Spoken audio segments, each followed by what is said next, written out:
Once again, Christian greetings to all our valued listeners and viewers throughout the whole world.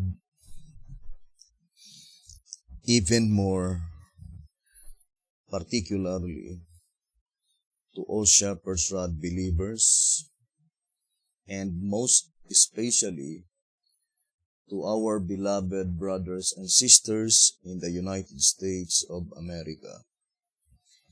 Special greetings to our brethren in Colorado, our brethren in Kansas, our brethren in Georgia, in Texas, in Missouri, in Chicago, Illinois, in Fiji Island, and Mexico, Spain, in Africa, Zambia, Kenya, Pakistan, to the United Kingdom, and also to our brethren in Australia, and to the rest of the 144,000 living saints scattered abroad. Greetings. May the good Lord bless you, brothers and sisters. And this is our special episode number 1 concerning the subject about Mount Carmel, or the most discussed subject among the media today concerning the headquarters. Now, I would like to read 2TG 34 on page 19.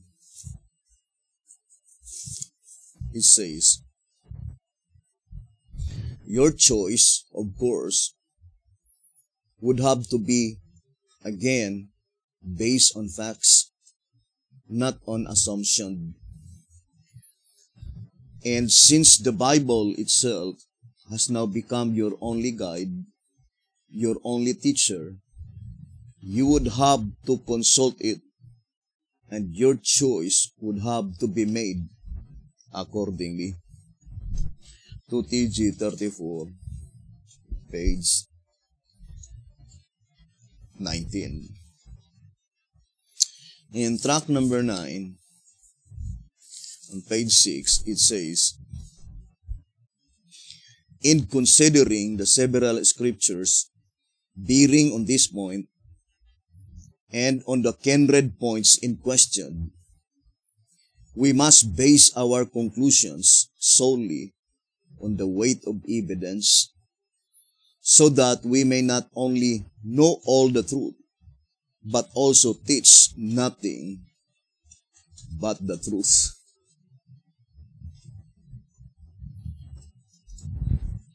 And in answer number 1, page 77, it says, the weight of evidence is the only fair and final criterion worthy of a Christian who must ever make an investigation for himself concerning purported truth. So the weight of evidence is the only fair and final criterion worthy of a Christian who must ever make an investigation for himself concerning purported truth. And the Shepherd's Rod declared clearly here in track number 7 on page 5. Track number 7, page 5.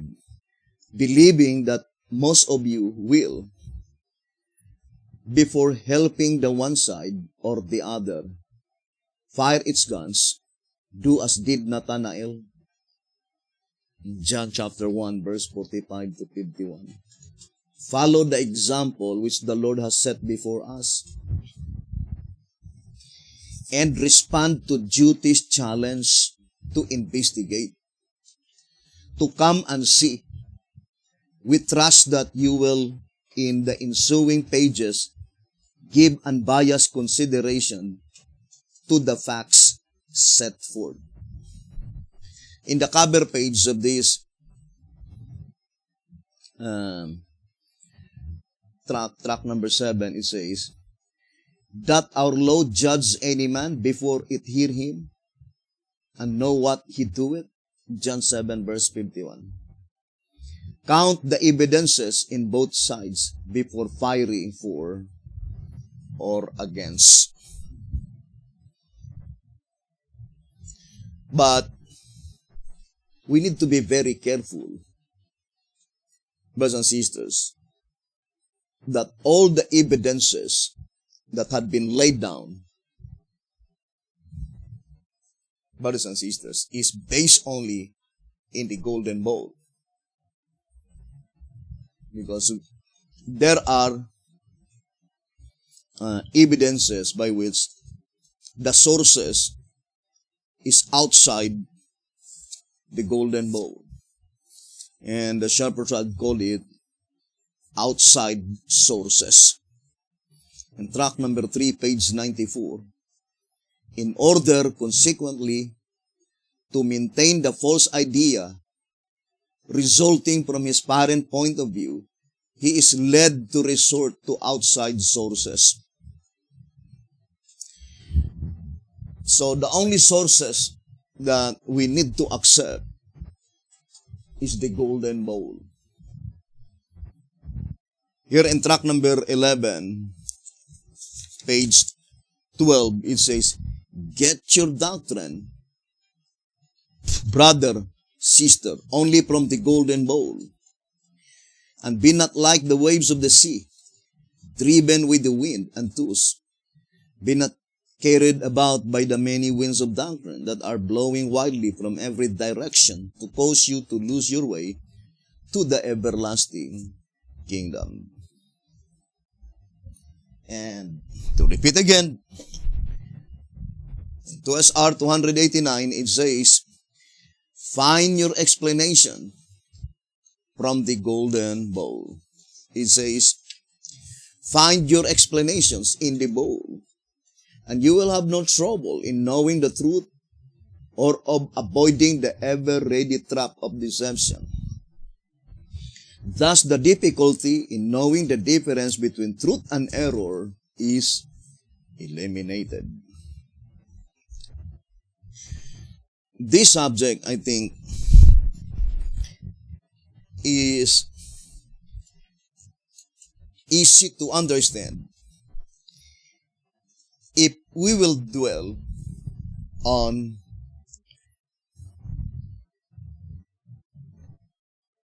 the real picture of the whole story. Because concerning Mount Carmel, brothers and sisters, it is typological prophecy. And since it is typological prophecy, I would like to read 1SR Packet Edition. On page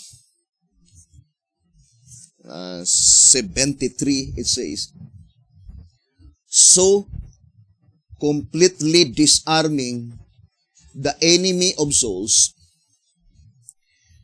the great designer of these typological truths leaves the reader free to make his own choice as to whether he will continue in the darkness or come out into the light of the Lord, no longer to wonder what church to join or what is truth and what is error.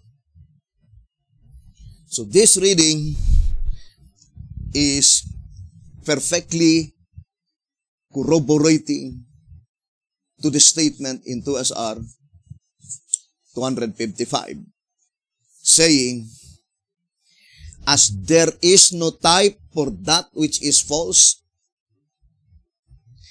teachers of juries without a typical representation for their claims of so-called Bible truths, and those who believe in them are as the blind leading the blind.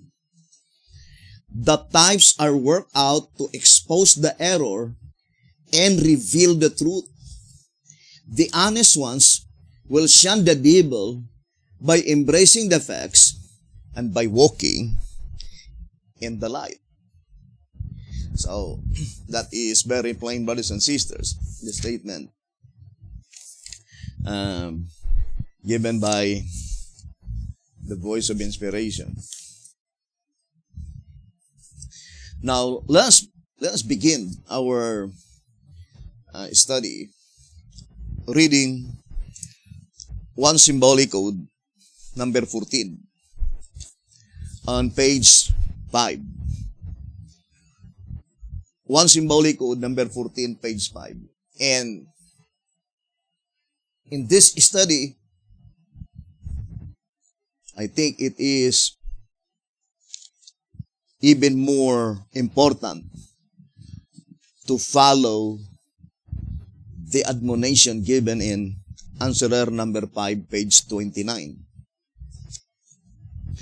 Answerer number 5, page 29. It says, "And now, the only safe and sane procedure is to read closely every page of the solemn message contained in the Shepherd's Rod publications. Let not a line escape your attention. Study every word carefully and prayerfully. Be earnest and diligent in your perusal of truth, and prove all things. Hold fast that which is good." 1 Thessalonians chapter 5, verse 21. Now, let us now begin. One symbolic code, number 14, page 5. It says, "True, we are establishing our headquarters on this mount that is found in prophecy." So, the statement is very plain. B.T. Hotep says that the headquarters that they did establish in Waco, Texas, is found in prophecy.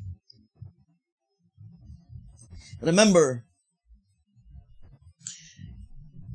the Shepherd's Rod plainly told us on track number 6, page 4, it says,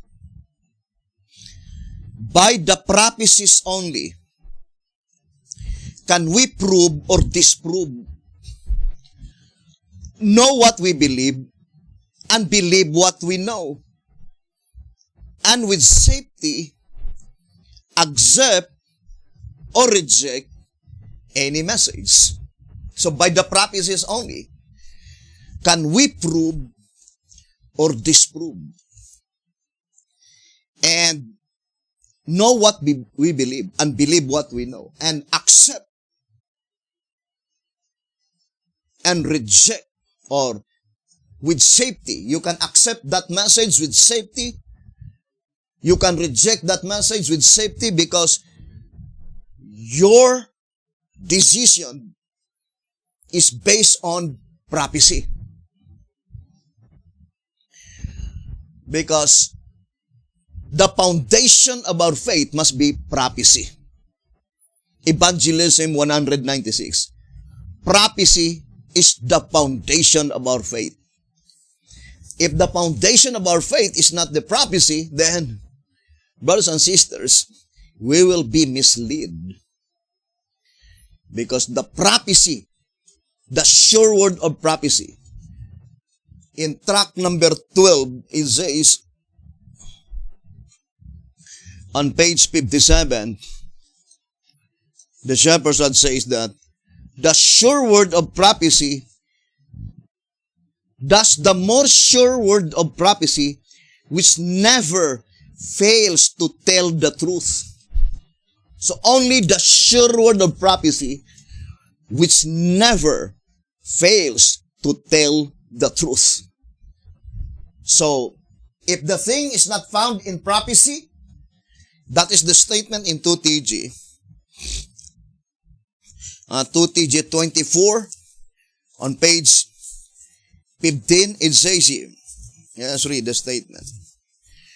Here we are told that prophecy, a vision, is the acid test by which to judge purported Bible truth. That is, if the thing is not in prophecy, if there is no vision of it found in the writings of the prophets, then there is no truth in it. So the prophecy is the acid test, brothers and sisters, to judge purported Bible truth.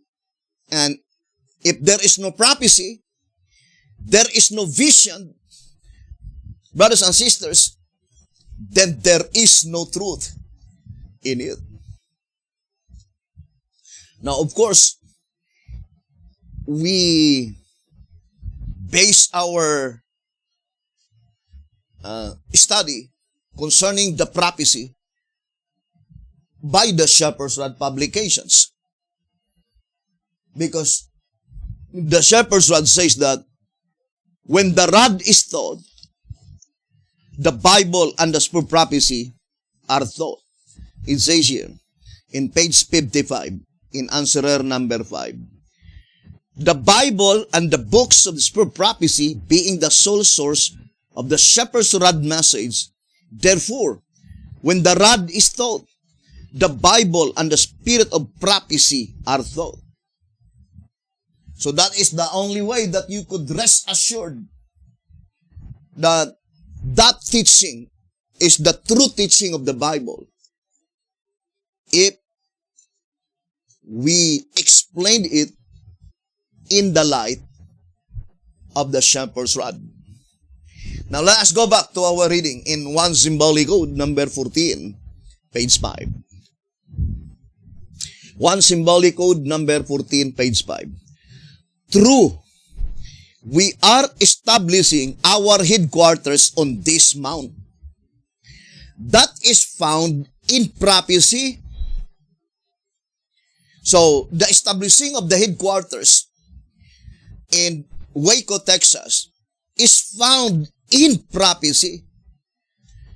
But our stay here shall be very, very short, for He will finish the work and cut it short in righteousness, because a short work will the Lord make upon the earth. Romans 9 verse 28. It might be interesting to Elder G to know that the naming of our camp, Mount Carmel Center, so the naming of their camp, Mount Carmel Center, they named their camp, brothers and sisters, Mount Carmel Center, came about in the same way as the naming of our publications, the Shepherd's Rod.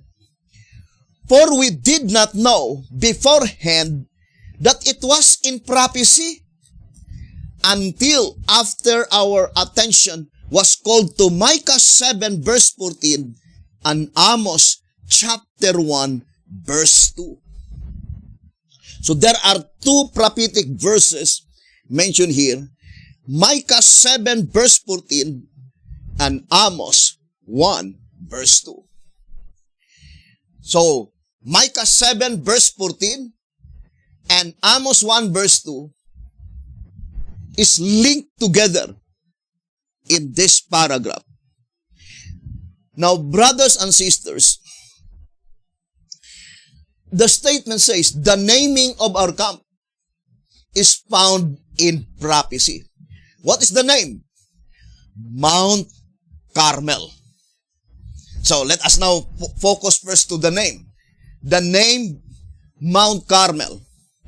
Now, for sure, you cannot read any statement in the Shepherd's Rod publications that there is other place by which Mount Carmel could be found, except only in Waco, Texas. In Waco, Texas, or in Texas, the Lone Star State. Now, let us read, brothers and sisters, the statement here in 3 Symbolic Code number 1, page 7. 3 Symbolic Code number 1, page 7. It says, it should ever be kept in mind that the very name Mount Carmel, so it points out to the name of the headquarters called Mount Carmel. Now let us read 3 Symbolic Code number 1, page 7. It should ever be kept in mind that the very name Mount Carmel indicates a place of test. And surely this is a place where we are being severely tested as to whether we will serve God or serve Baal. So what is Mount Carmel? Mount Carmel is a testing ground. Whether you will serve Baal or whether you will serve the God of Elijah. That is the statement. Now, here's another statement that I would like to read in Old Symbolic Code. Still in Old Symbolic Code. 4 Symbolic Code 4 to 9, page 6. 4 Symbolic Code number 4 to 9, page 6. But she, like many others, did not fully understand that this Mount Carmel, like the one in Elijah's day, is a testing ground for modern Israel. Now, I would like to read again. It says, 4 Symbolic Code 4 to 9, page 6. But she, like many others, did not fully understand that this Mount Carmel, like the one in Elijah's day. So here we can see that it is type and antitype. It says, like the one in Elijah's day, is a testing ground for modern Israel. Now, when does Mount Carmel became the testing ground? So we need to look at now to the picture. Now, I would like to read again the statement in 1 SR, page 124. It says, this is the statement given by the shepherd's rod. The picture tells the story. Symbols do not lie. Now, in 1 SR, 226, it says, 1 SR 226, it says, the type themselves are not the true object, no more than a photograph is, but it is a representation which pictures. Remember, pictures do not lie. Brothers and sisters, or the picture tells the whole story. Now let us read again. It says here, 1 SR 226.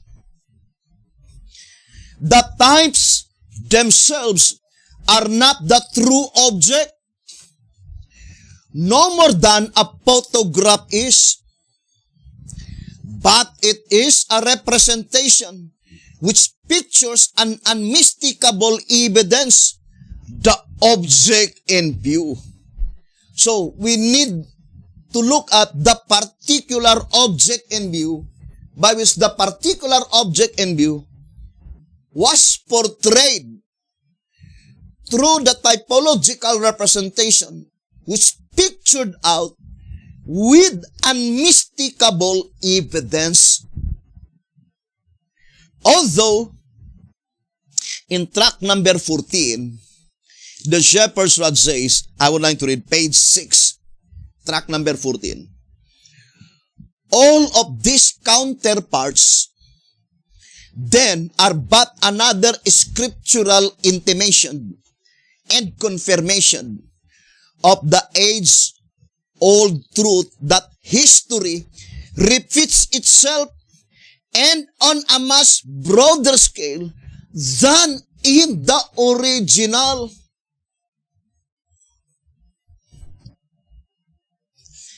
It says, history repeats of itself.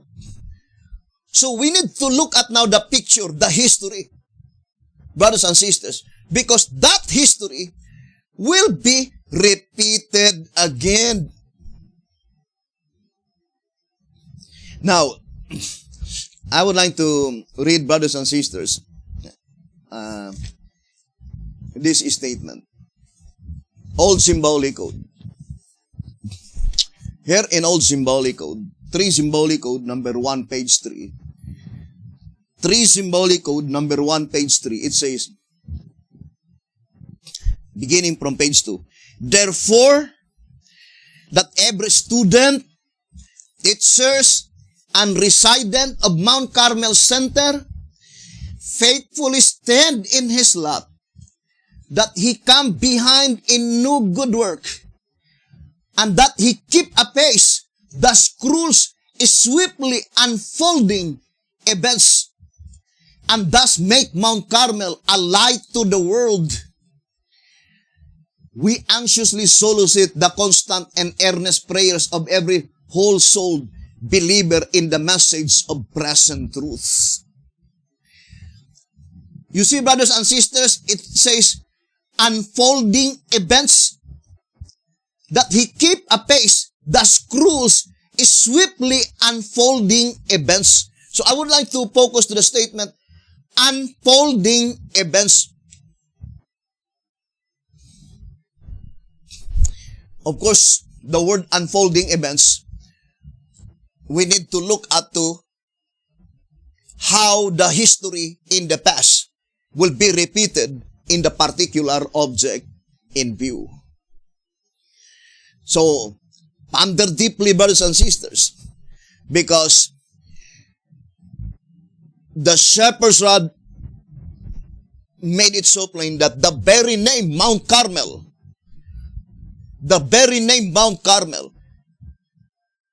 should serve as a testing ground for the modern Israel. So there is no other testing ground that you can read in the Shepherd's Rod publications except Mount Carmel's, the name Mount Carmel. The name Mount Carmel itself is a testing ground for the modern Israel. So if we will throw a question, what name of headquarters by which that name is given by God as a testing ground for the modern Israel? There is only one answer. The name Mount Carmel. There is no other. Brothers and sisters, you need to base your choice on facts, not on assumption. And that's why in the Great Controversy, page 505, it says, before accepting any doctrine or precept, we should demand the plain, thus saith the Lord, in its support. So before accepting any doctrine or precept, we should demand the plain, thus saith the Lord, in its support. So that is very plain, brothers and sisters. So there is no other name by which the name of the headquarters, by which that name had been given by God as a testing ground for the modern Israel. Now, I would like to read, brothers and sisters, a statement here in 2TG. 2TG 30, I think 39.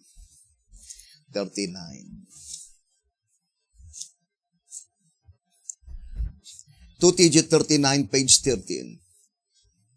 It says, Ezekiel obviously is especially figurative of this final effort of revival and reformation. Now, I would like to read again, 2TG 39, page 13. Ezekiel obviously is especially figurative of this final effort of revival and reformation. So when we'll be talking about final effort of revival and reformation, it is attached to the name antitypical Ezekiel. And we know, brothers and sisters, that only in Ezekiel chapter 4, by which you can read the divine command that God commanded His people to build a camp. And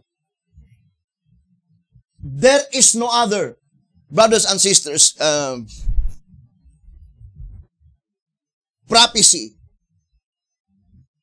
concerning the divine command to build a camp is found only in the book of Ezekiel. Ezekiel chapter 4. And it is attached to that predicted final effort of revival and reformation. Now, brothers and sisters, I would like to connect one subject to the other in this study. Here in 1TG, I remember the statement in 1TG 42, on page 1TG 42, on page 20, let me see. By which the shepherd says that if possible, not one of us should miss this revival. 1TG 41:29 rather. It says, this chapter of Isaiah the prophet is indeed to bring revival and reformation. Of course, this revival and reformation is the final effort of revival and reformation. So I would like to read 1TG 41, page 29. This chapter of Isaiah the prophet is indeed to bring revival and reformation such as never taken place since the beginning of sin. God forbid that any one of us should miss the experience and the blessings that come through this revival and reformation. So, that should be also our prayers, that God forbid that any one of us, more particularly to all Shepherd's Rod believers, should miss the experience and the blessings that come through this revival and reformation. Now, let us go back to our subject, brothers and sisters, concerning Mount Carmel. Now, here, brothers and sisters, and prophets and kings, let me see. The statement given by the voice of inspiration. I would like to read Prophets and Kings 161. Prophets and Kings 161. It says, but a reaction such as frequently follows high faith and glorious success was pressing upon Elijah. He feared that the reformation begun on Carmel might not be lasting, and depression seized him. Now, where does the reformation begin? It was begun on Mount Carmel.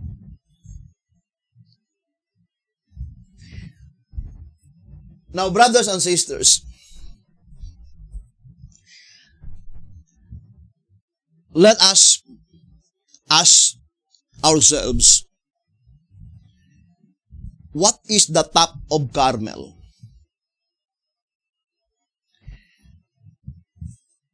Brothers and sisters, because it is the top of Carmel that had been predicted in Amos chapter 1 verse 2 that shall wither.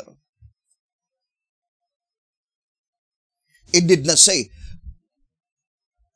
Carmel shall wither. But the top of Carmel shall wither. So, the first question is that, what is the top of Carmel?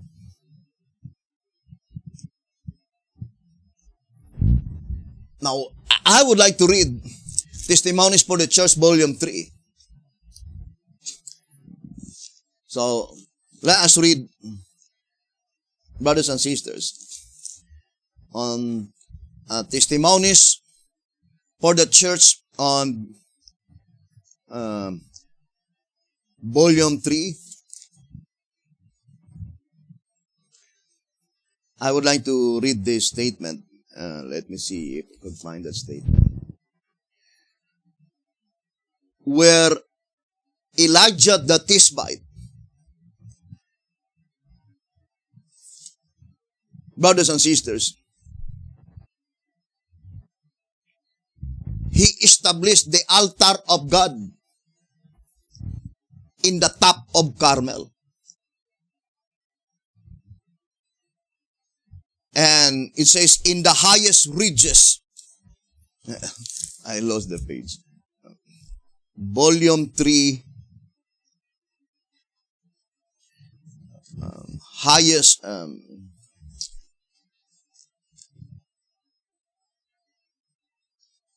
Let me see. Testimonies for the Church. In Volume 3.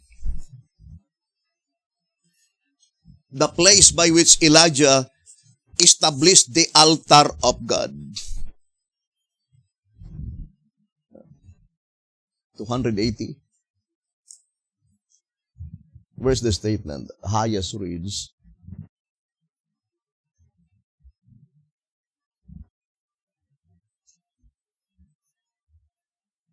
Okay, let us read. Elijah, I would like to read. Where is it? Elijah fastens his eyes upon the highest ridge of mountains. Now let us read the dictionary, the word ridge.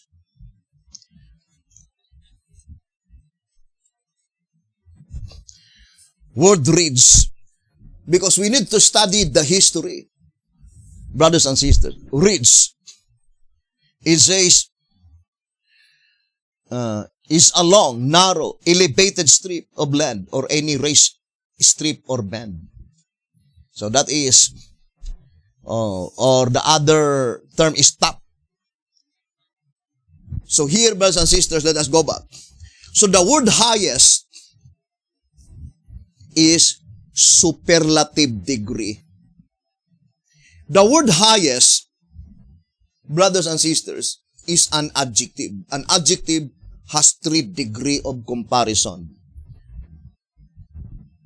The positive degree, high. The comparative degree, higher. And the superlative degree, highest.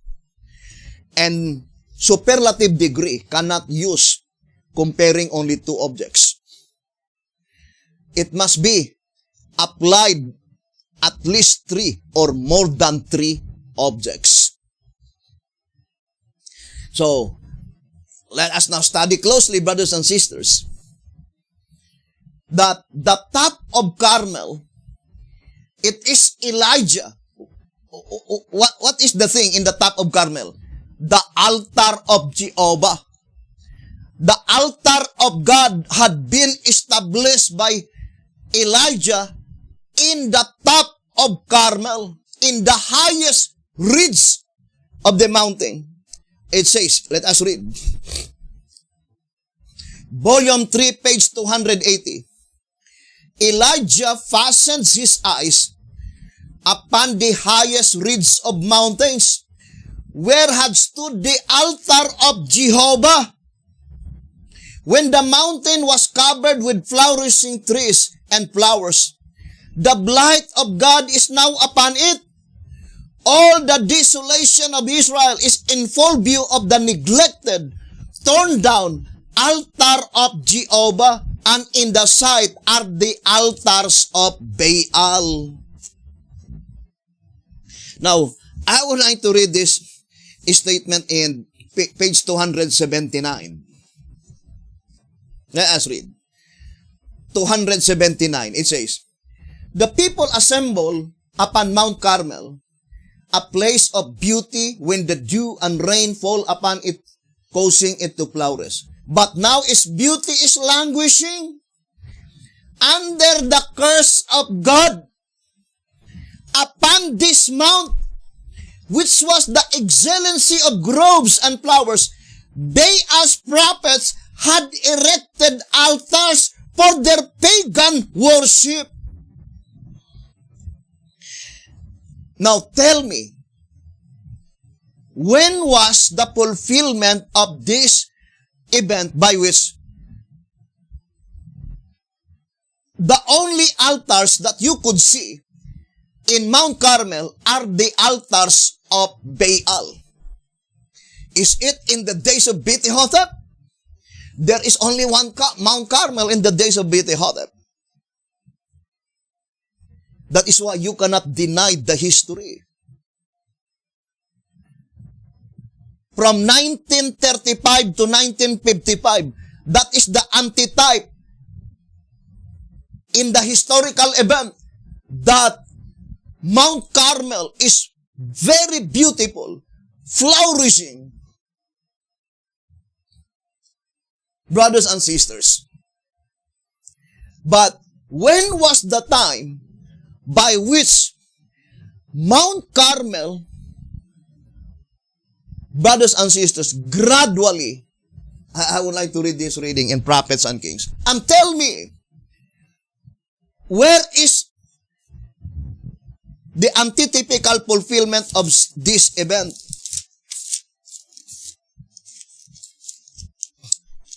Let us read. Prophets and Kings 123. The prophet's words went into immediate effect. Those who were at first inclined to scoff at the thought of calamity soon had occasion for serious reflection. For after a few months, the earth, unrefreshed by dew or rain, became dry and vegetation withered. As time passed, streams that had never been known to fail began to decrease, and brooks began to dry up. Yet the people were urged by their leaders to have confidence in the power of Baal and to set aside as idle words the prophecy of Elijah. Now in page 124, as year passes and yet there is no rain, the earth is parched as if with fire. The scorching heat of the sun destroy what little vegetation has survived.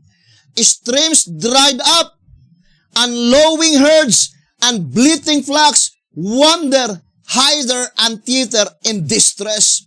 Once flourishing fields have become like burning desert sands at desolate waste.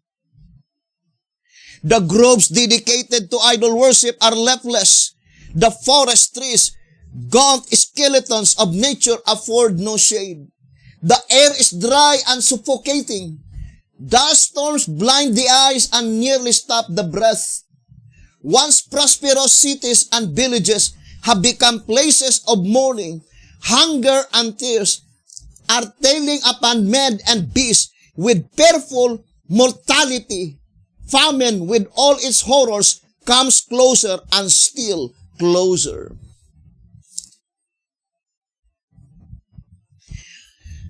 Now, I have an important question, brothers and sisters, to share to our brethren. Why is it that God raised up Elijah the Tishbite? Why is it? So we need to study the history. What is the principal reason why God raised up Elijah the Tishbite? Because what happened to Mount Carmel? All the altars that had been established in Mount Carmel are the altars of Baal. And that is one of the reasons that B.T. Hotep could not be antitypical Elijah the Tishbite. Because when God raised up Elijah the Tishbite anciently, Elijah was in the desert. Elijah was in the mountain. Elijah is in the cave. It was not Elijah that resides Mount Carmel of old. Although there was a period of time by which Mount Carmel is flourishing. Now, let us read the statement here in one symbolic code. Let us read one symbolic code number 13. Page 1 and 2. If Mount Carmel Center is to be true to its name and stand as an antitype of the ancient hill, so Mount Carmel is the antitypical Mount Carmel. The type is the Mount Carmel in the days of Elijah the Tishbite. So, in order to fulfill the prophecy, there must be headquarters to be established in Mount Carmel. Because if Davidian did not establish headquarters in Mount Carmel in 1935, then how could we project now the antitype? That when God raised up Elijah the Tishbite of old, that is the time by which all the altars that had been erected in Mount Carmel is only the altars of Baal. There is no altar of Jehovah. It was completely broken down historically. Brothers and sisters. And it was not established, the altar of Jehovah, not until the showdown.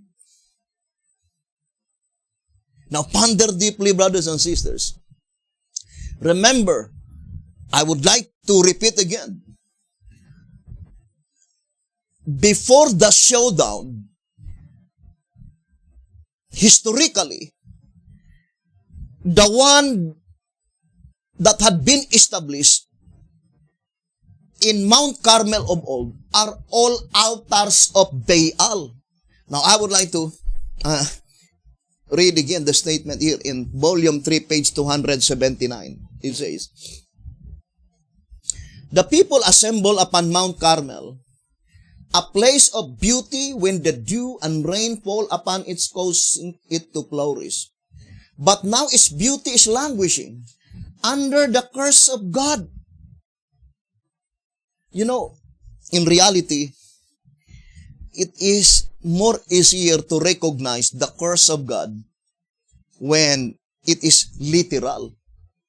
Because they can see literally all the trees, the flowers, all the plants, the rivers dried, fountains. But in spiritual aspect, it is very hard. Because it's hard for a human being to recognize spiritually that Mount Carmel, brothers and sisters, is dried up. There is no present truth. Now, I would like to read this reading in volume 3, page 279. It says, upon this mount, you see, the same with the statement of Withered. True, we are establishing our headquarters on this mount, which is found in prophecy. What prophecy that had been fulfilled in the days of Withered? The antitypical historical event that Mount Carmel is flourishing, is very beautiful. So that is the prophecy that had been fulfilled in the days of Withered from 1935 to 1955. It is not difficult to understand. Brothers and sisters, there is no top of Carmel. Brothers and sisters, not until God raised up Elijah the Tishbite, because it is Elijah the Tishbite that established the altar of Jehovah in the top of Carmel. Historically. So, there must be an accurate significance of that predicted event in Amos chapter 1 verse 2. Now, let us read again the statement. In volume 3, page 279, it says, upon this mount, which was the excellency of groves and flowers, you see, what mount? Mount Carmel, the excellency of groves and flowers. What happened? Baal's prophets had erected altars for their pagan worship. And it could not be applied in 1935 to 1955.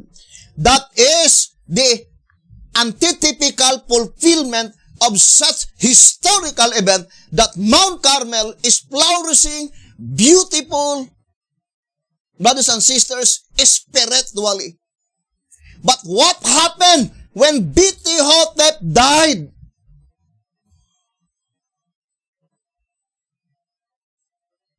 That is portrayed the situation in the United States of America.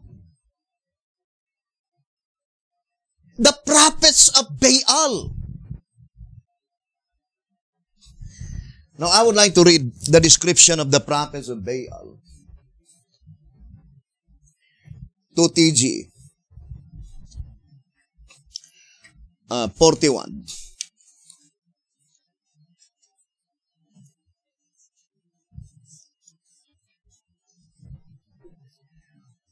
TG 41, page 7.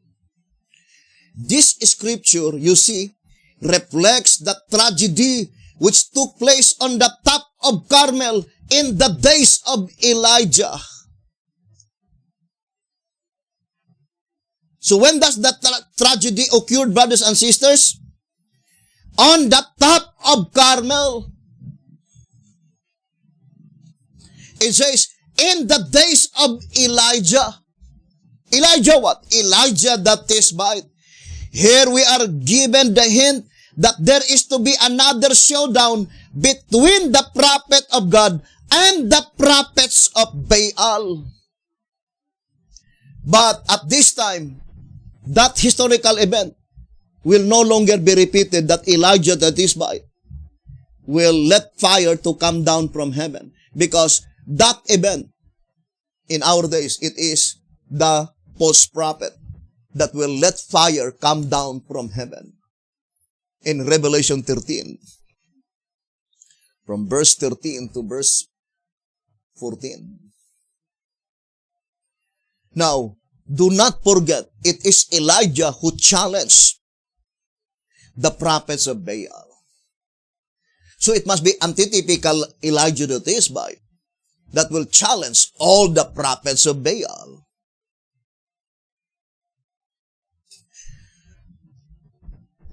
Now, who are they, the prophets of Baal mentioned here? It says, the prophets of Baal in our day even boast that they are not inspired, that what they teach and preach is what they themselves discovered by deep study and research. Who are they, the prophets of Baal? They are those who do not claim to be inspired of the Lord. And they said that what they teach and preach is what they themselves discovered by deep study and research.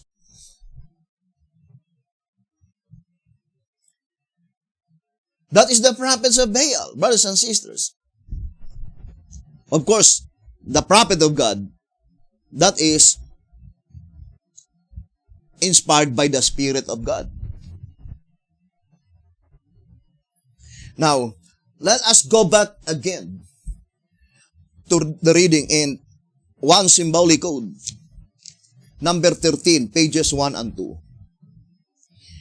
The only thing that we need to do is study closely. Look at the picture. Because the picture tells the whole story.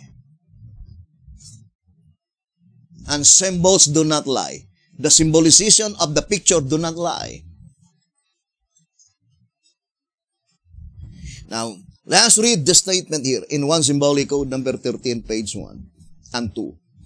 It says, if Mount Carmel Center is to be true to its name and stand as an antitype of that ancient hill to which God called his people of old to prove who was the true God, then we, who are so highly privileged as to be among those chosen to pioneer this march up the mountain, must be very sure that we can do more than just say, the Lord, He is the God. The Lord, He is the God.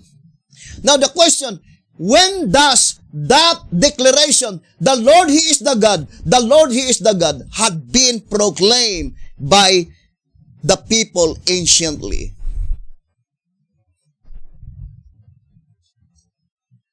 Brothers and sisters, that is after such demonstration on the top of Carmel. Not before. Brothers and sisters, that is the historical event. Now let us read Prophets and Kings.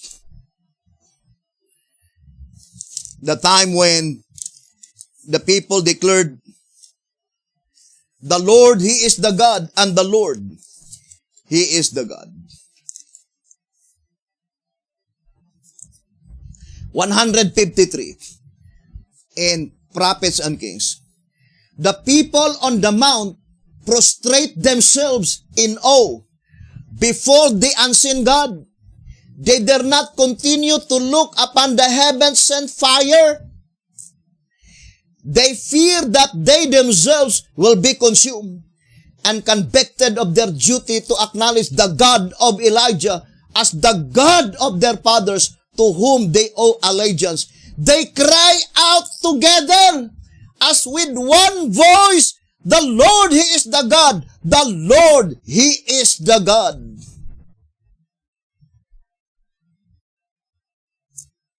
Prophets and Kings, 153. When was that event?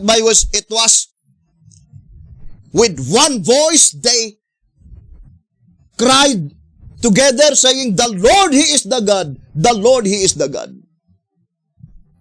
After that contest, brothers and sisters, after that contest had been finished when the fire came down from heaven. But to repeat again, brothers and sisters, at this time, that event will no longer be repeated, because such event will be repeated by the false prophet. He will let fire to come down from heaven. And that is why Alonzo Jones says that event in the days of Elijah will be repeated no longer by God's prophet, but by the false prophet. He will let fire to come down from heaven. So, in the antitype, it is broader in significance. So, in what way now does Elijah will challenge all the prophets of Baal?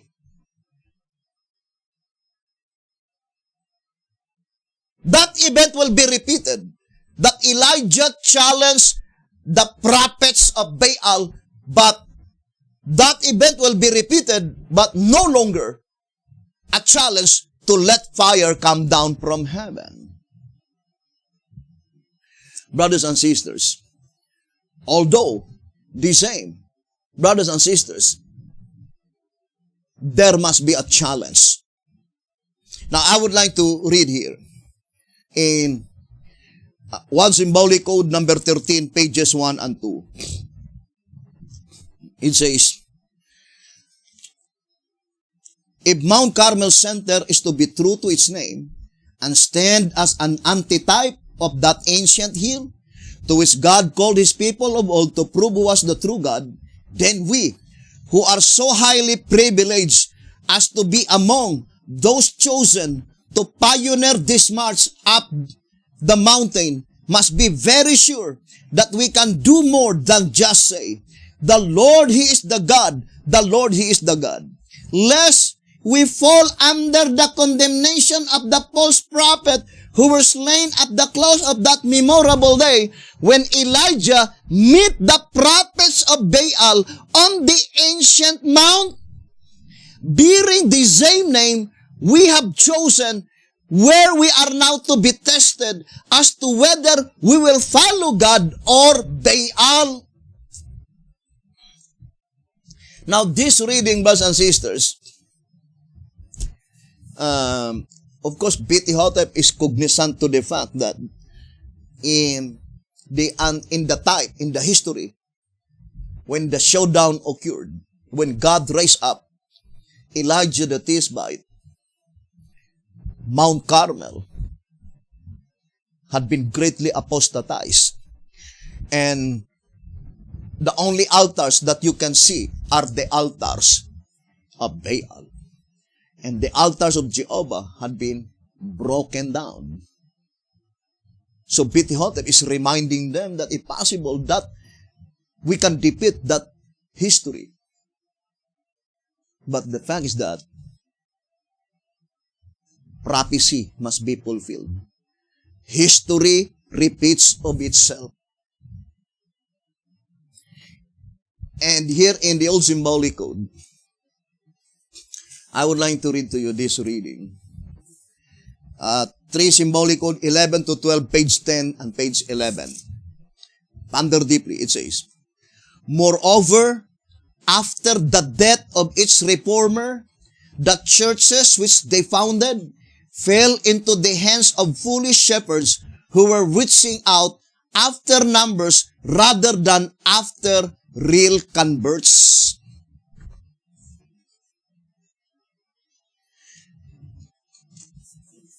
Brothers and sisters, one of the medium God employed to rescue His people is parabolical prophecy. And Christ will never contradict His own teaching. I think that is in Desire of Ages 149. Christ will not contradict His own teaching. That in the parable in Matthew 13, that when the heavenly cold founder died, the devil saw the tares. That is very plain. And we can prove that. First, this statement. In 3 Symbolic Code 11 to 12, page 10. After the death of its reformer. Now, let me read to you different passages in the Shepherd's Rod publications. First, tract number 3. Tract number 3 on page, let's read the statement given by the Shepherd's Rod. It says here, brothers and sisters, that page 61, 60 and 61. The evil of allowing the devil freely to sow the tares among the wheat has existed in the Christian church since the passing of the apostles. So, that is the heavenly called founder, the 12 apostles. Now, here's another statement in tract number 4. On page 20, it says, in the Christian era, the church started out in an even more advantageous spiritual condition than in the Jewish era. Besides, she could have profited by the example of the fallen Jews. But as the verses just quoted reveal, she utterly failed to do so. Instead, as with the passing of Joshua, the Jews began to depart from their God. So with the passing of the apostles, the Christian drifted likewise. Now here's another statement in 2SR. 2SR page, although there are many passages, but just to read some portion. 2SR 103. The early Christian church, in like manner, was dragged into the dark ages as soon as the apostles passed away. Satan marshaled his agent, men of renown, into the church. The already blinded leaders laid their hands on men, not from the viewpoint of consecration, but from distinction, and thus made them shepherds of the flock. In the darkest hour of the Christian church, God, by the hand of Luther, called the attention of the multitude to the terrible deception, but few who were ready to listen to the humble monk. One would imagine that the most intellectual would be the first to see the light in the plain thus saith the Lord. Luther, with a great struggle, and at the rest of his life, founded the Lutheran denomination. But as he passed away, that movement in like manner was corrupted and hardened against new light on the Word of God. And what is the statement given by the Shepherd's Rod? Here in 1SR 220, but as the shrewd enemy succeeded to fall down the first, he proceeded to use the same method to the last. What method? After the heavenly called founder. Immediately, brothers and sisters, the movement fall into the hands of uninspired men. Here in answerer number 1. It says here, answerer number 1 on page 65. Thus we see that the Reformation, which originally under the direction of inspired men, lifted the church out of one morass, later under the direction of uninspired men, plunged her into another, wherein she has been plundering ever since. So that is what the word of Jesus Christ in his parable. And who are they, the thieves? Brothers and sisters, it says here in answerer number 2, page 47, the flood and tares are figurative equivalents. Flood and tares are figurative equivalents. Here in 2TG 24, on page 24, it says, finally, what could be the dragon's flood? Remember, flood and tares are figurative equivalents. Cometh from the dragon. Finally, what could be the dragon's flood that proceeds out of his mouth, if not dragon prompted interpreters of the scriptures, through whom he expects to cause the church to be carried away? Truly, the self-appointed prophets in Israel of today are more in number than were the prophets in Elijah's day. How many false prophets in Elijah's day? 850, according to Testimonies, Volume 3, and Prophets and Kings. But B.T. Hotep says, In the antitype, it is more in number. It must be more than 800. So, the prophets of Baal cannot be applied only to those who claim that they were inspired. It is opposite. The statement in 2 TJ 41, brothers and sisters, on page 7, who are they, the prophets of Baal? Those who declared that what they teach and preach is what they themselves discovered by deep study and research. The Word of God can never be discovered by deep study and research, only by the Spirit of Christ, only by inspiration. Jezreel letter 2, page 2, truth indeed never come in any other way but by inspiration. And they were only fulfilling the prophecy because they established biblical research committee. Brothers and sisters, uninspired men passing judgment on inspired truth. Now, here the statement in 3 Symbolic Code 11 to 12, page 11. 3 Symbolic Code 11 to 12, page 11, it says, we as members of Mount Carmel Center are greatly honored to carry this reformatory message to the Seventh-day Adventist Church of which we ourselves are a part. And as this responsibility has fallen upon us, we should bear in mind, ponder deeply this statement given by the prophet. We should bear in mind that we, as those before us, are in great danger of losing out. So there is no eternal favor. Great danger of losing out. And brothers and sisters, all the movements that came after the heavenly called founder died, by which there is no time prophecy, it is represented by Ishmael.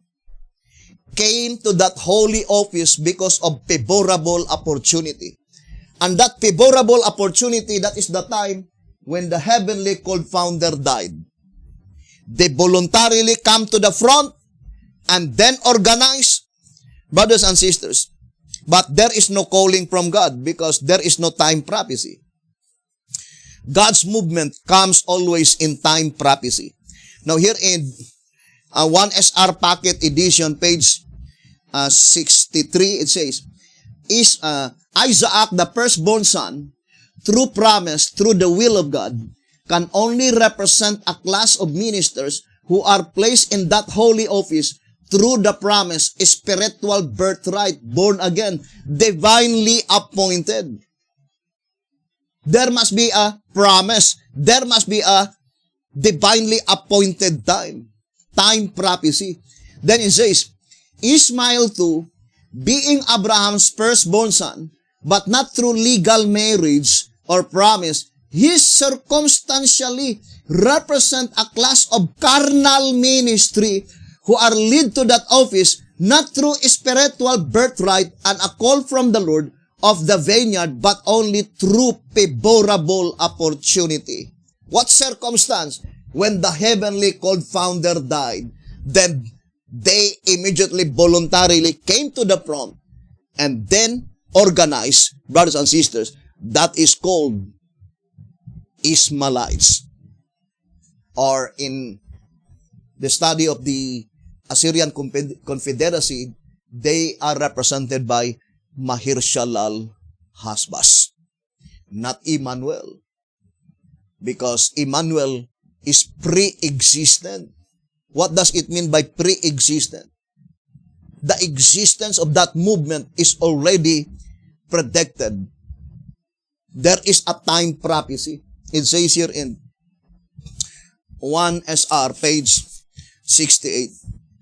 Its movement rises in fulfillment of time prophecy.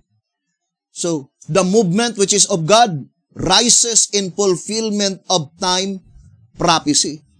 And that is represented by Emmanuel, by which it is pre-existent. Here in track number 14, on page, let's read, page 35. Having been pre-existent with his Father, Hebrews chapter 1, verse 1 and 2, John chapter 1, verse 1 and 2, and then having been reborn in Bethlehem, Emmanuel manifestly represents the born-again Christians, John 3, verse 3, whereas never having been pre-existent, Mahershala Hasbas can only symbolize those not born again, that part of the church membership which cannot be represented by Emmanuel because there was no time prophecy.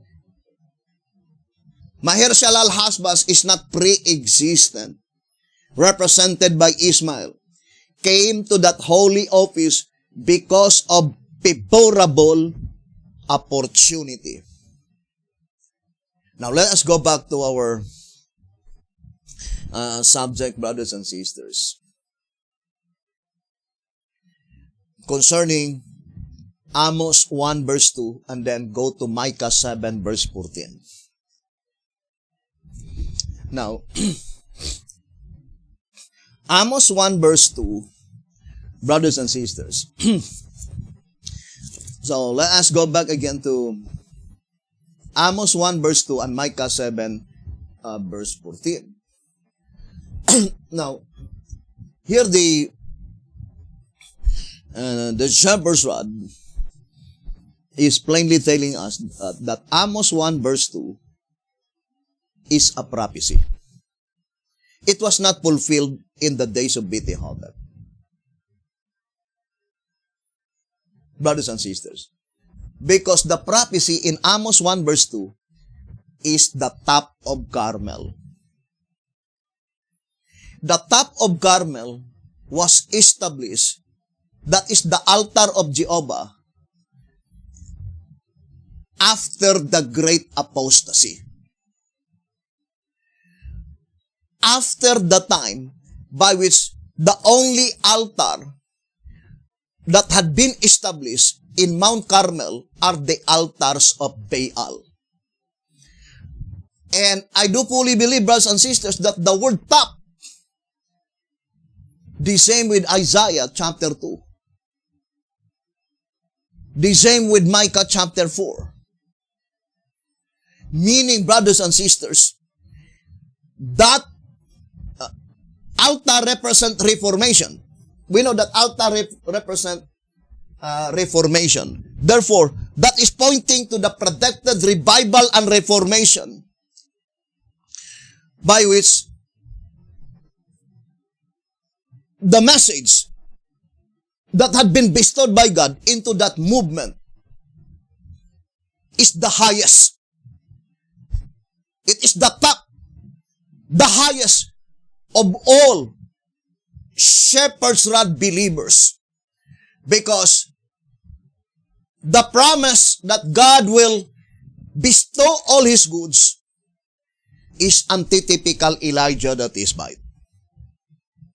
Now, I would like to read first 2 SR 179.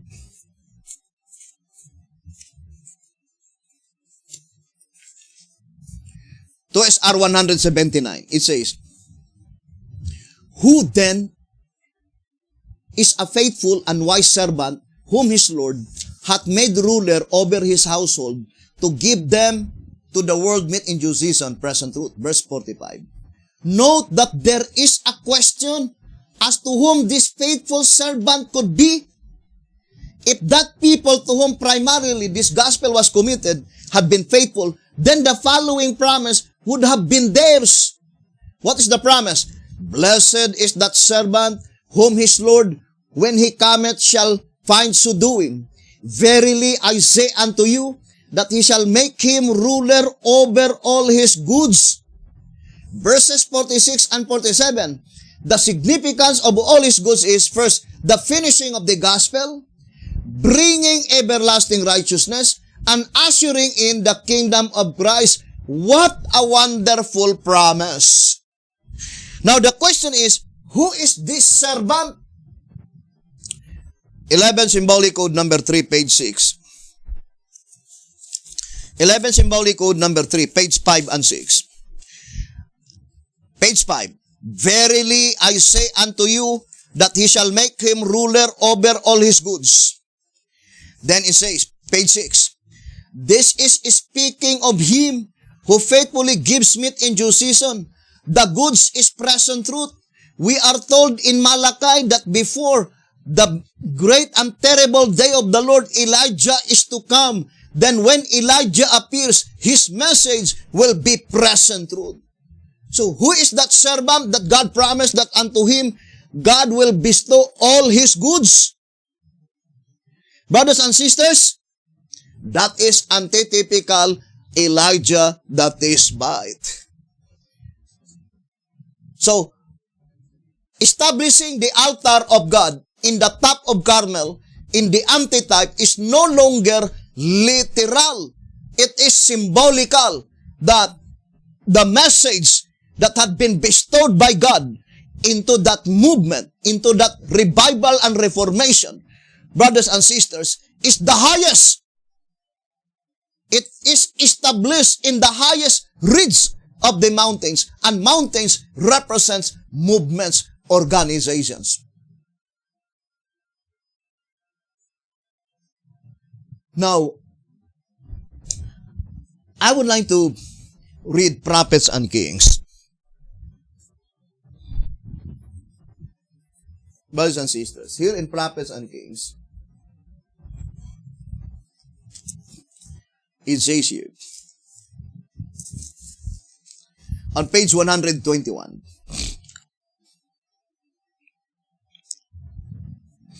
Prophets and Kings 120 and 121. To Elijah was entrusted the mission of delivering to Ahab heaven's message of judgment. He did not seek to be the Lord's messenger. The word of the Lord came to him. Or in other words, Elijah the Tishbite, he did not voluntarily offer himself to be the Lord's messenger.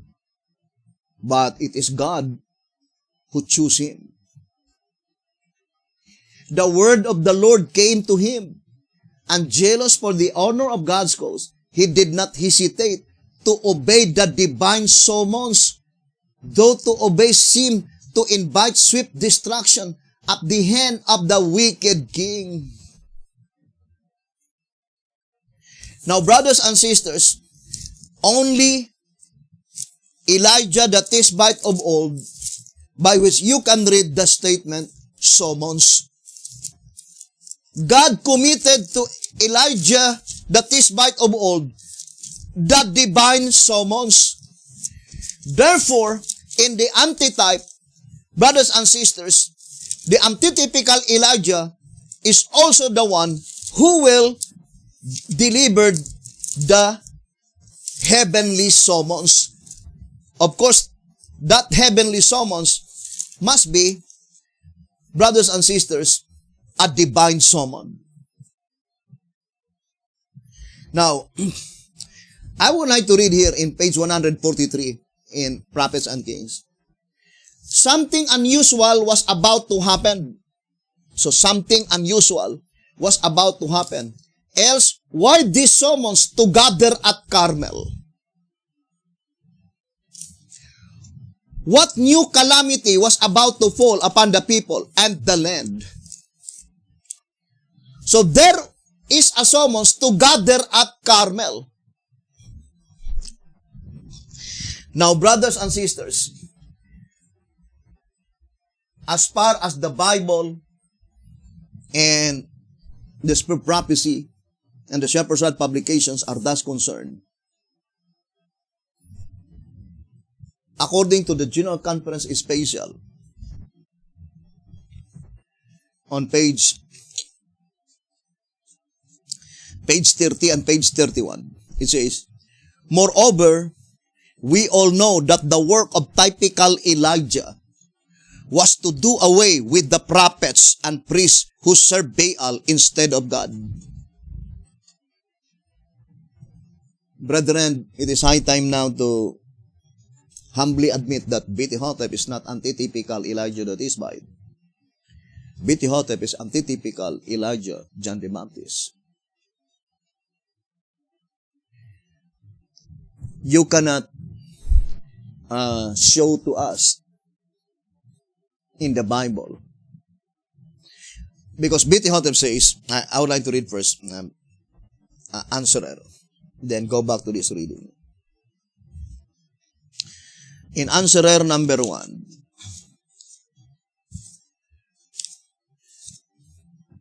let us read the statement. On page 23. Clearly, therefore, her work must never be interpreted in such a way as to contradict the Bible, but always to clear it. If you undebatingly follow this absolute rule of interpretation, you can never possibly have any trouble with the rod or with any message the Lord may ever send. So if, brothers and sisters, if we follow this absolute rule, undebatingly follow this absolute rule, that the Shepherd's Rod publications must be used to clear the Bible, then we would have no trouble. All the messages recorded in the Shepherd's Rod.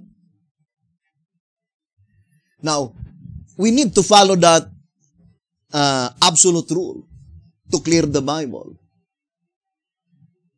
Now, this is now the honest and serious question. Since B.T. Hotep used the word antitype, right? One symbolic code, number 13, page 1 and 2, that Mount Carmel is the antitype of the Carmel of old.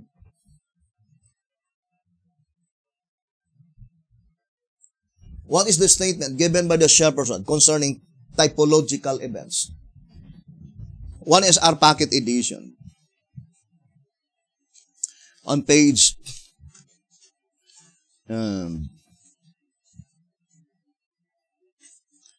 page 73, it says, all these modern occurrences being perfectly matched with the ancient ones, both in time and objective.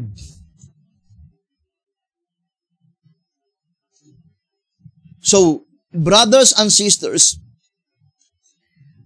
we need to ponder deeply that type and antitype should perfectly match. The same with the statement in answerer number 3. On page 23, it says, in all the annals of church history, since the Exodus movement, the rod message is the only one which calls for just such a movement and which exactly fits the type. Exactly fits the type. Brothers and sisters. So, perfectly match. The type and antitype should exactly fits and perfectly match. That is the statement.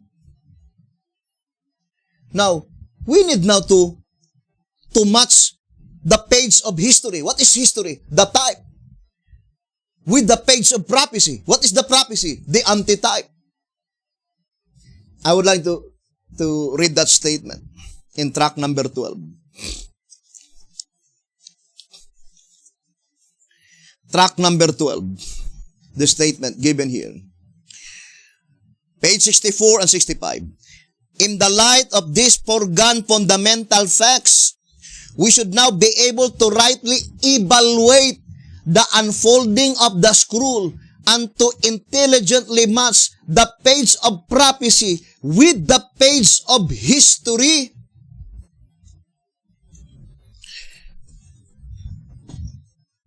Here's a statement in 1888. Saying, brothers and sisters, that history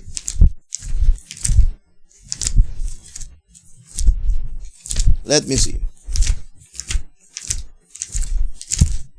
So,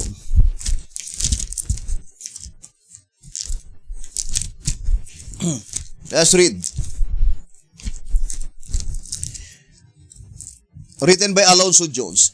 History is the only true commentary on the prophecies, and the only true exposition of the prophecies is to set down together the history and the prophecy. Because history, as it really is but the complement of prophecy as it is written.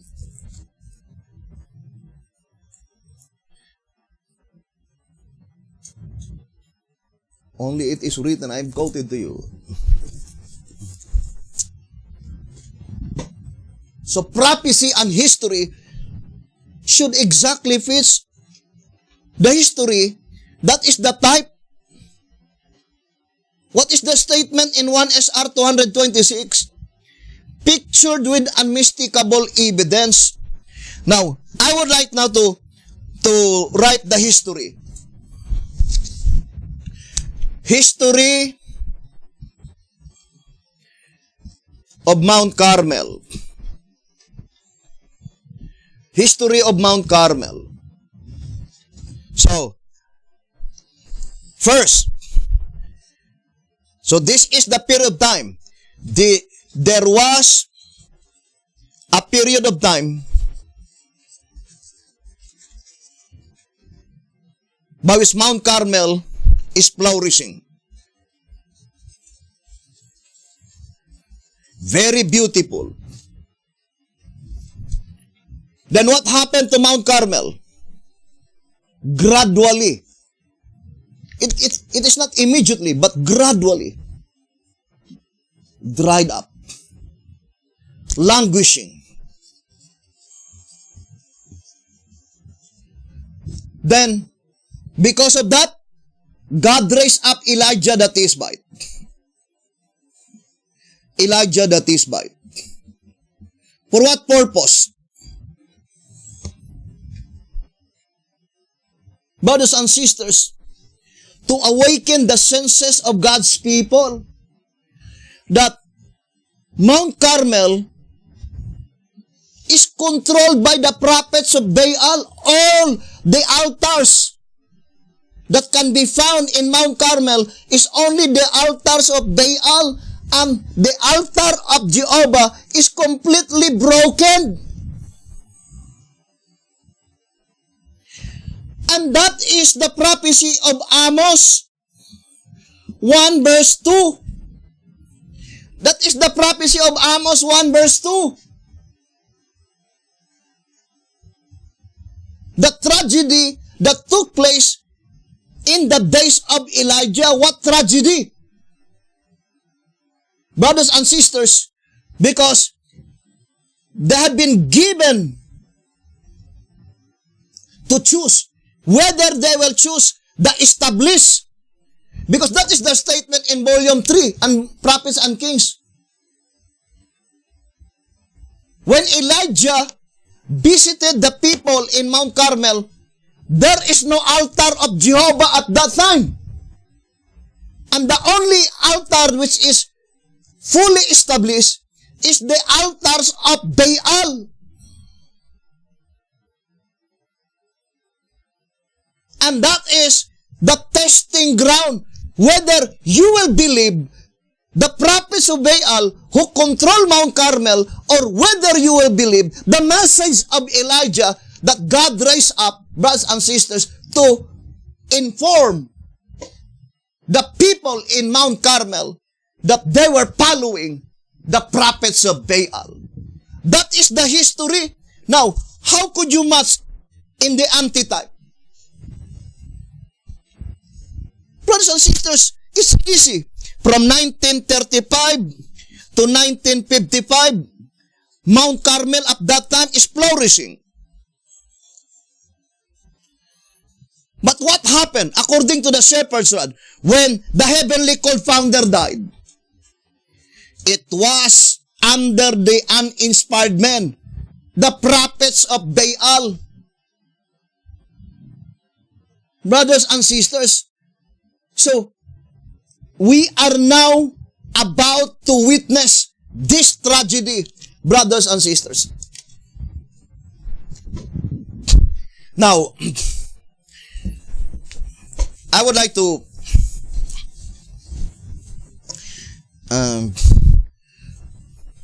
go back, brothers and sisters, to in this study, the last generation of men, the last church is or had been provided by God by many pictures. Moses, Elijah, David, Ezekiel, Isaiah.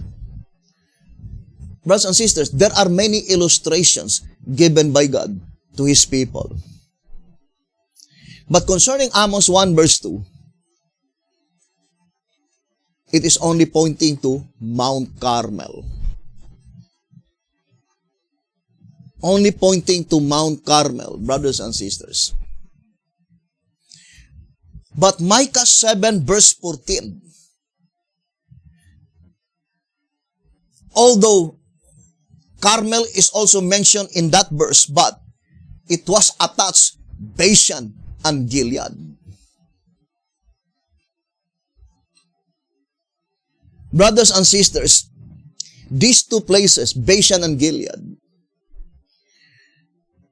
in the historical event, can be explained only by the first Exodus.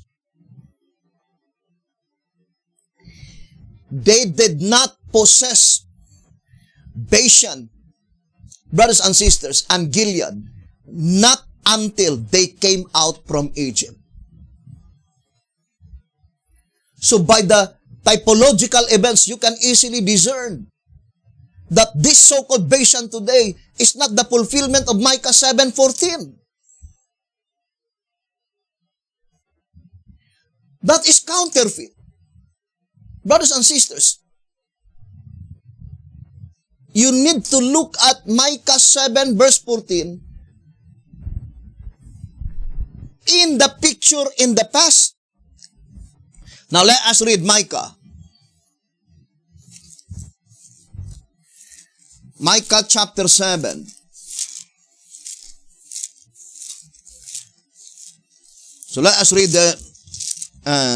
that verse, brothers and sisters. Micah chapter 7 on verse 14 and 15. Feed thy people with thy rod, the flock of thine heritage, which dwell solitary in the wood, in the midst of Carmel. Let them feed in Bashan and Gilead as in the days of old. So the statement, as in the days of old, meaning the Bible is telling us, look at the type. If you will say Carmel, then that is pointing to Elijah, that is bite. If you will be concerning Bashan and Gilead, that is pointing to the first Exodus. As a matter of fact, verse 15 says, according to the days. So the answer is found in verse 15. According to the days of thy coming out of the land of Egypt, will I show unto him marvelous things. That is very plain, brothers and sisters. Now, I would like to read to you 1 TG number 28.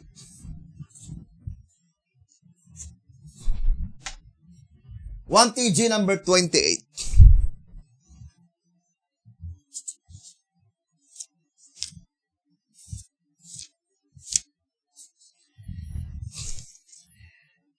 One TG number 28, page 13. Ponder deeply.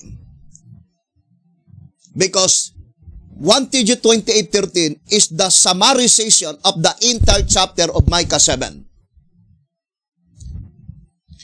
This afternoon, we are to study the 7th chapter of Micah. So what is the main subject? Micah chapter 7. These chapters brings to our attention 3 divisions of time.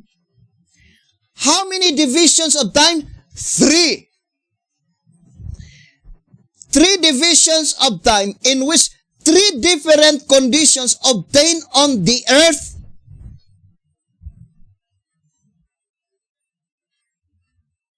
The earth mentioned here, brothers and sisters, is not literal earth. It points out to the symbolical earth. And then it says, the first condition is recorded in the first 4 verses. So, let us now enumerate one by one. Micah, chapter 7. So, 3 divisions. 3 divisions of time. What is the first division? This is the first division. Micah 7, 1 to 4. And what is the second division? Micah 7, verse 5 to verse 14. What is the third division? Verse 15 up to how many verses? I think verse 20, right? Up to verse 20. So this is the 3 divisions. First division, second division, and third.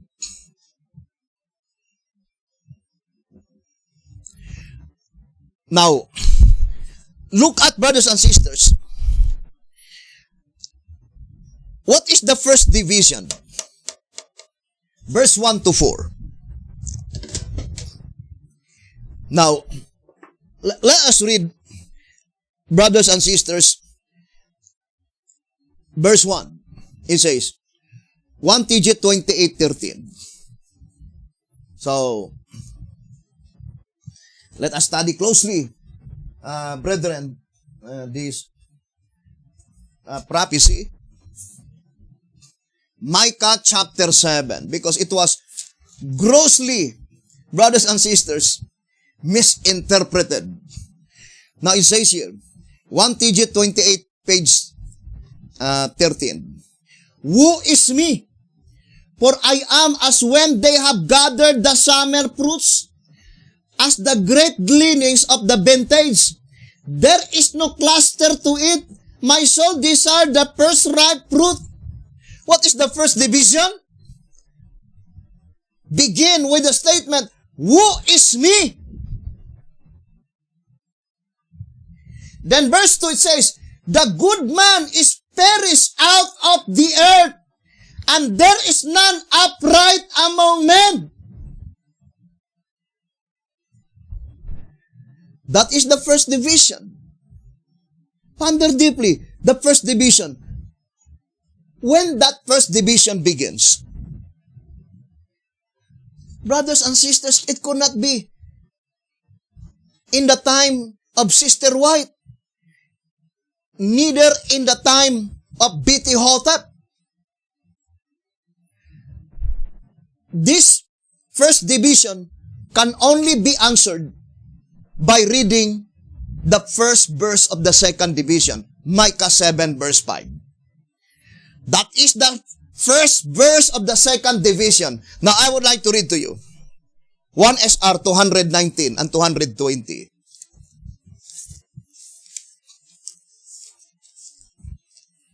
One SR 219 and 220. To the prophet Isaiah, this great apostasy, fostered by blind spiritual guides, was revealed, which he describes in the following scriptures. And he saw that there was no man, and wondered that there was no intercessor. Therefore his arm brought salvation unto him, and his righteousness it sustained him. Isaiah 59:16. And I looked, and there was none to help, and I wondered that there was none to uphold. Therefore mine own arm brought salvation unto me, and my fury it upheld me. Isaiah 63 verse 5. Micah, looking forward to this wholesale deception, says, trust ye not in a friend, put you not a confidence in a guide. The statement 1 SR 219-220, the three prophetic verses, B.T. Hotep called it Isaiah 59:16, Isaiah 63:5, great apostasy, Micah 7 verse 5, wholesale deception or wholesale apostasy. Brothers and sisters, now ponder deeply. One truth dovetailing another. I have said that earth here is symbolical earth. And the answer is found in Isaiah 59. I would like to read Testimonies for the Church, Volume 1. Testimonies for the Church, Volume 1, page 355.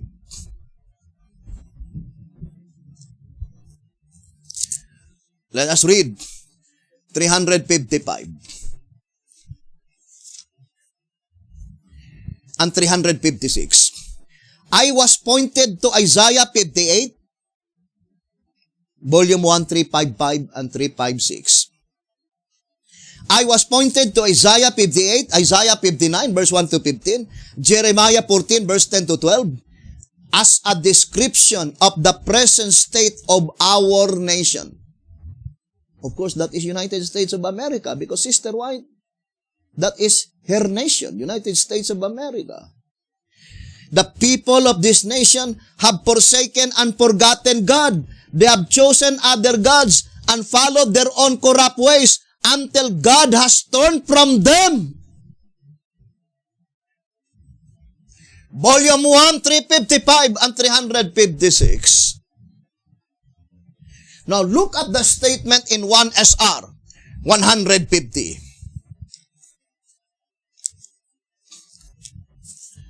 It says here, verse 16, first part, and he saw that there was no man, and wondered there was no intercessor. God was astonished. Moses and Aaron stood between the dead and the living. Number 16, verse 48. God used Elijah on Mount Carmel. Why is it that God used Elijah on Mount Carmel? Because Mount Carmel is in great apostasy. Study closely why our Almighty God raised up a typical Elijah that is by of old. Because all the altars that had been established in Mount Carmel are the altars of Baal, according to the Bible, according to the spirit of prophecy. Therefore, God raised up Elijah the Tishbite. And at that time, they need to choose whether they will follow the established organization of the prophets of Baal in Mount Carmel or Elijah that cometh. Brothers and sisters, from the place by which they did not know, God sent Elijah. But according to the prophecy, in this crisis, God will no longer send Elijah. And it says, God finds no man. It says here, brothers and sisters, God used Elijah on Mount Carmel. 1 Kings chapter 18. In the crisis here brought to view, God finds no man. Ezekiel 22 verse 30. So he himself interposes. Then we will show to you how God interposes. If you will say, brothers and sisters, that there is still a man of God in the United States of America, is tantamount to declare that God is a liar. What is Isaiah 59? 1 Testimonies for the Church, 355, point to our nation. Who said that? Sister White. What is the nation of Sister White? United States of America. There was no man. In Bible commentary, let us read, I think 3 BC, concerning Isaiah 59:16. The statement says, the situation hopeless. And the only hope is God. God intervention. So let us read Bible commentary.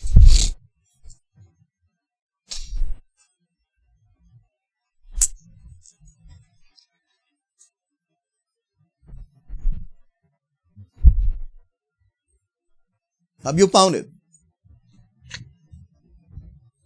Now, let us continue to our reading, brothers and sisters.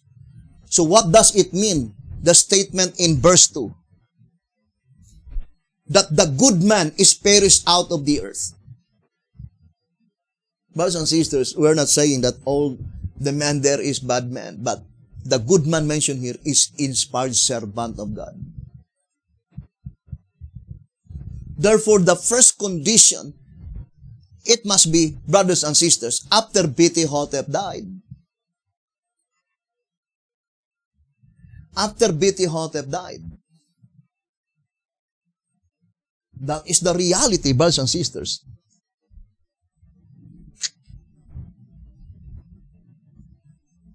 Now, here, brothers and sisters, the voice of inspiration saying that the second condition is Micah 7 verse 5. What is Micah 7 verse 5? Wholesale deception. What does it mean by wholesale? That is why, brothers and sisters, the voice of inspiration says here in 1 SR,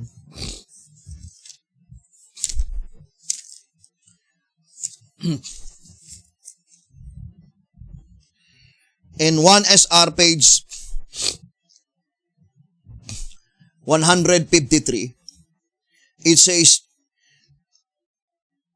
the first verse and part of the second, that's not the statement.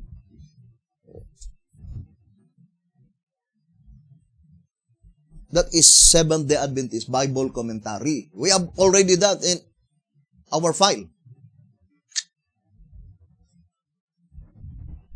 1 SR 153. It says here, brothers and sisters, the first verse and part of the second apply to Christ himself. At the beginning of his ministry, the spirit of prophecy says it will repeat itself with the people of God. This would find its fulfillment in the time of harvest with the 144,000. Those who escaped the ruin of Isaiah 59 and Isaiah 63. What is the ruin of Isaiah 59 and 63? Great apostasy. To escape that ruin is to get out from that great apostasy. Now, this is the description of the 144,000 of such great apostasy. 1 SR 222.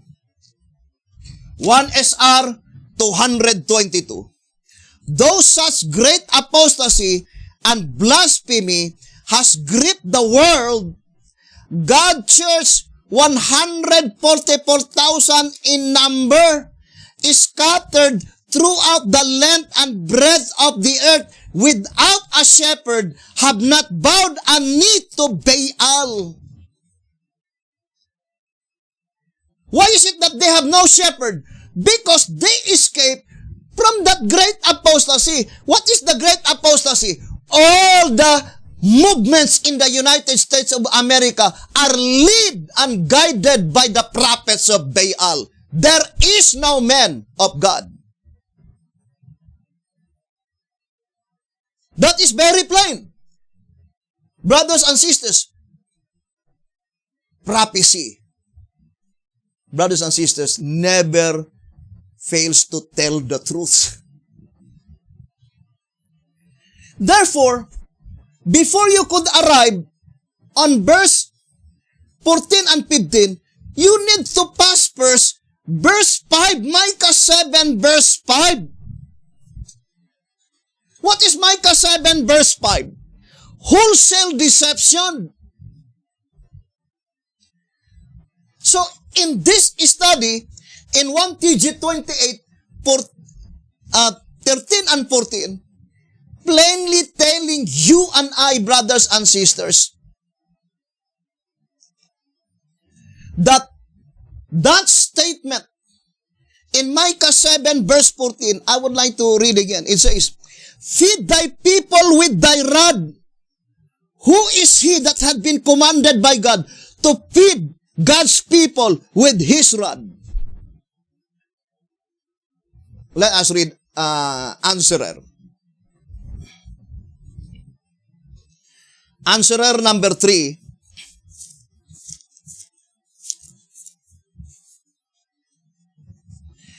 Pages 32 and 33.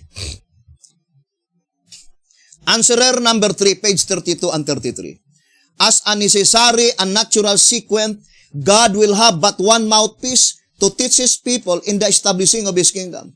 As he prophetically tells us in unmistakable language, and I will set up one shepherd over them, and he shall feed them, even my servant David, he shall feed them, and he shall be their shepherd, and I, the Lord, will be their God, and my servant David, a prince among them.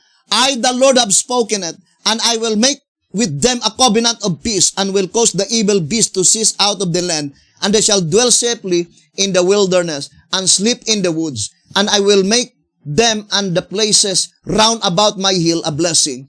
And I will cause the shower to come down in his season. There shall be showers of blessing. Ezekiel 34 verse 23 to 26.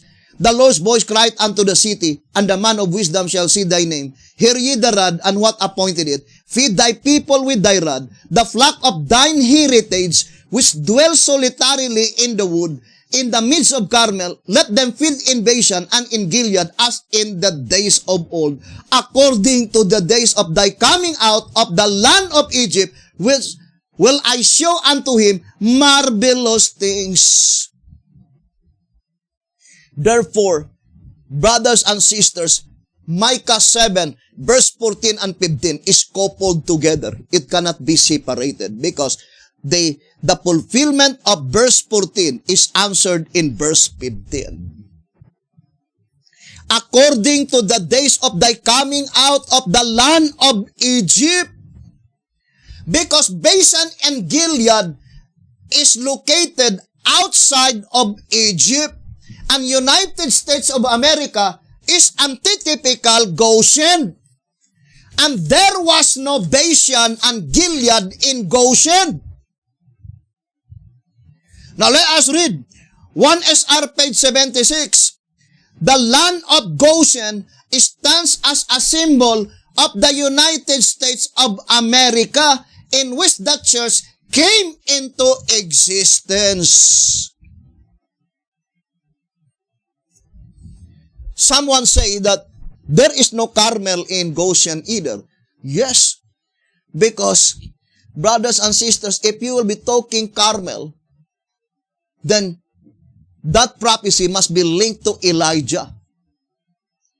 If you will talking about rod, that prophecy must be linked to Moses, not to Elijah, because Elijah has no rod. But the statement, brothers and sisters, feed with thy rod. When does, brothers and sisters, God gave the rod to Moses? That is at the time when Moses get out his people out from Egypt. So, this prophecy is very plain. But the mere fact that it says, brothers and sisters, that who are they, the people? The flock of thine heritage. They are the people which dwell solitarily in the wood. It is a figurative speech pointing to the event by which, why is it that they dwell solitarily? Because they have no shepherd. brothers and sisters, among the Davidians in the United States of America, the true people of God, the 144,000, they came out from such great apostasy. They escaped the ruin in Isaiah 59 and Isaiah 63. What is the ruin in Isaiah 59 and Isaiah 63? Great apostasy. And this is the statement in 1 SR 222. Though such great apostasy and blasphemy has gripped the world, God church, 144,000 in number, scattered throughout the length and breadth of the earth. At that time, the description of the 144,000 without a shepherd. So to know the 144,000, who they are those who pass the period of time by which all of them is scattered throughout the whole world without a shepherd.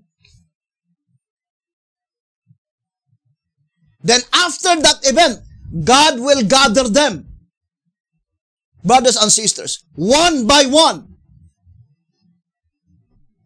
And David will feed them. That is the actual event of the prophetic event, brothers and sisters.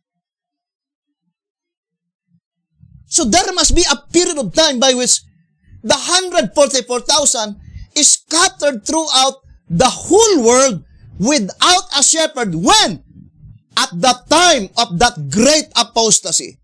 The same with the statement in 2SR. Here in 2SR page 107, it says, out of this great apostasy, you see, out of this great apostasy, the message of Revelation 7 verse 1 to 8 will seal and save 144,000 saints. Out of this great apostasy, brothers and sisters, 144,000, they will escape such wholesale deception, such great apostasy. Brothers and sisters, the Bible is perfect. Brothers and sisters, what is the great apostasy? The important to them is the name. Brothers and sisters, that is the statement in Isaiah chapter 4. And they are not bothered whether the present truth is in their movement or not. The most important to them is the name of the headquarters. And they were expending all their efforts on that point, brothers and sisters. But I would like to read to you some statement in the shepherd's rod. And please tell me, brothers and sisters, if the statement recorded here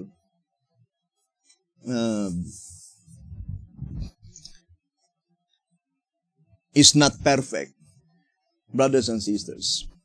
Now, I would like to begin on, I think, track number 14.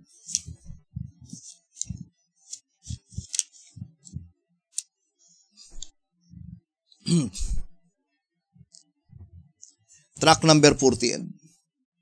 On page 45, it says, Nahum chapter 1, verse 1 to 9. The burden of Nineveh, the book of the vision of Nahum, the Elkoshite. God is jealous, and the Lord revengeth. The Lord revengeth and is furious, for his enemies have destroyed his vineyard. What happened to God's vineyard? The enemies destroyed it. What is the vineyard? Palestine. So here, brothers and sisters, is completely revealed what happened to God's vineyard. It was destroyed by the enemies of God. And it says, I would like to go to page 46. He rebuked the sea and maketh it dry, and drieth up all the rivers. But men and their ships go down therein to rise no more. Bashan languisheth, and Carmel and the flower of Lebanon languisheth. The mountains quake at him, and the hills melt. And the hills melt. What happened to, brothers and sisters, to God's vineyard? It was destroyed by the enemies. And it says, what happened to Bashan? What happened to Carmel? To Lebanon? Languished. This is the statement given by the shepherd's rod, brothers and sisters. In tract number 14, page 45 and page 46. Now tell me, who is the Bashan mentioned here that languished? Who is the Carmel? And who is the Lebanon here mentioned that languished? In tract number 9, it says here, the shepherd's rod is plainly telling that this prophecy will be fulfilled in the time of the end. Now, tract number 9, let me see if I could find that statement. Concerning that verses that we have been quoted, the fulfillment of that event, it says in page 29, tract number 9, God is jealous, declares the prophet Nahum in his vision of the time of the end.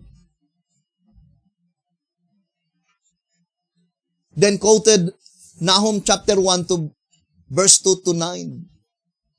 The same quotation we read in tract number 14, 45, and 46. When would be this prophecy will be fulfilled? In the time of the end.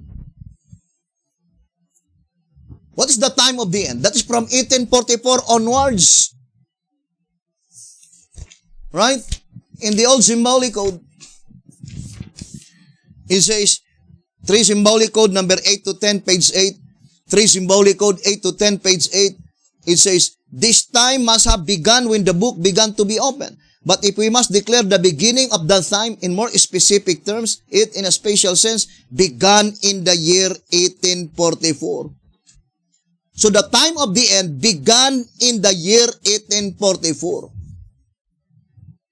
So the vineyard mentioned there is the modern vineyard, United States of America. What is vineyard? Palestine. Tract number 12. On page 43, it says, to begin with, we see from this scripture that the woman left her vineyard, homeland, Palestine. What is the modern Palestine? 1 SR 158.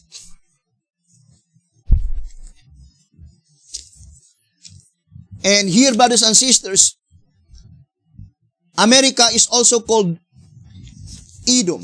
Let us read 157 and 158 in 1 SR. The people shall hear and be afraid. Sorrow shall take hold on the inhabitants of Palestina. Then the dukes of Edom shall be amazed. The mighty men of Moab, trembling shall take hold upon them. All the inhabitants of Canaan shall melt away. Fear and dread shall fall upon them. By the greatness of thine arm, they shall be as still as a stone.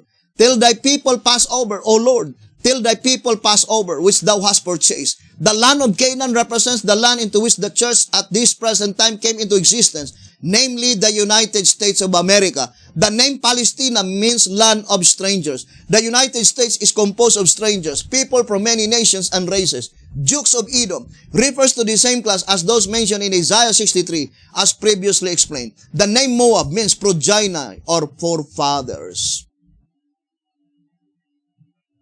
You see, brothers and sisters, And what is the statement given by the shepherd's rod? What happened to Palestine or the land of Edom? Here in 2TG number 20. It says here, 2TG 20, page 21. Obviously, this is a prophecy of Christ having taken the reins in His own hands. Testimonies to Ministers, page 300. Such is His righteousness that we are urged to know. Concretely speaking, knowing the righteousness of Christ is knowing wholeheartedly that in the latter days, He is to take the scepter, that He is to reign, that at the outset, He is to smite the corners of Moab and destroy all the children of Shet, that Edom and Seir shall be a possession for His enemies. What does it mean by the word possession? That is the enemies of God that destroyed His vineyard. And what is Edom and Moab? That is pointing to the United States of America. Now, I would like to read to you and 1TG number 9, and read it again and again. 1TG number 9, page 5.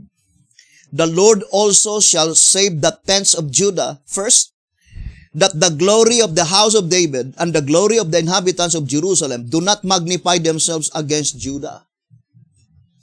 He shall save the tents, the humble dwellings, rather than the houses or palaces of Judah first. That is, the Lord is to save first the common people, the laity, so that the ministry may not exalt themselves above the laity, that all may learn to give glory to God, not to any man. Who are there, the laity? Brothers and sisters, it points out to Ruhama and Amai, Jezreel, Ruhama and Amai. And they have no houses. They have no palaces. What they have is only tents, humble dwellings. They were not boasting. Unlike with these people, they boasted their houses or palaces. What is palaces? Headquarters. So that people represented by Judah, they have no headquarters. Because they typified by Elijah, by which, brothers and sisters, when God gave the message to Elijah, Elijah has no headquarters. Can any Davidian prove in the Bible history that when God raised up Elijah the Tishbite, Elijah is residing in Mount Carmel?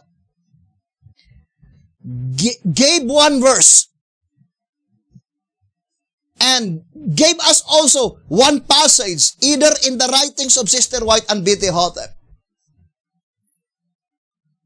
that ancient Elijah the Tishbite resided on Mount Carmel.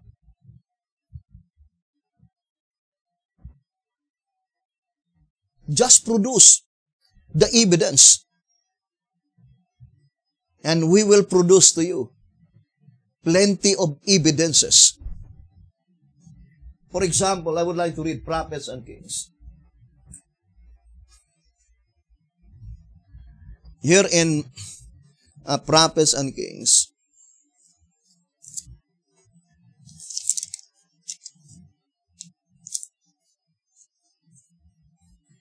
it says here, 167, Elijah's retreat on Mount Horeb. Do he then from men was known to God, and the weary and discouraged prophet was not left to struggle alone with the powers of darkness that were pressing upon him. So, here's another, the place by which God, the retreat of Elijah, it is Mount Horeb. Now, here's another. Brothers and sisters, I would like to read here in 168. God met his tried servant with the inquiry, What doest thou here, Elijah? I sent you to the brook Cherith, and afterward to the widow of Sarepta, I commissioned you to return to Israel and to stand before the idolatrous priest on Carmel. Who resided on Mount Carmel? The idolatrous priest, the prophets of Baal, not Elijah, brothers and sisters. Now here in 169, go, the Lord commanded Elijah, return on thy way to the wilderness of Damascus.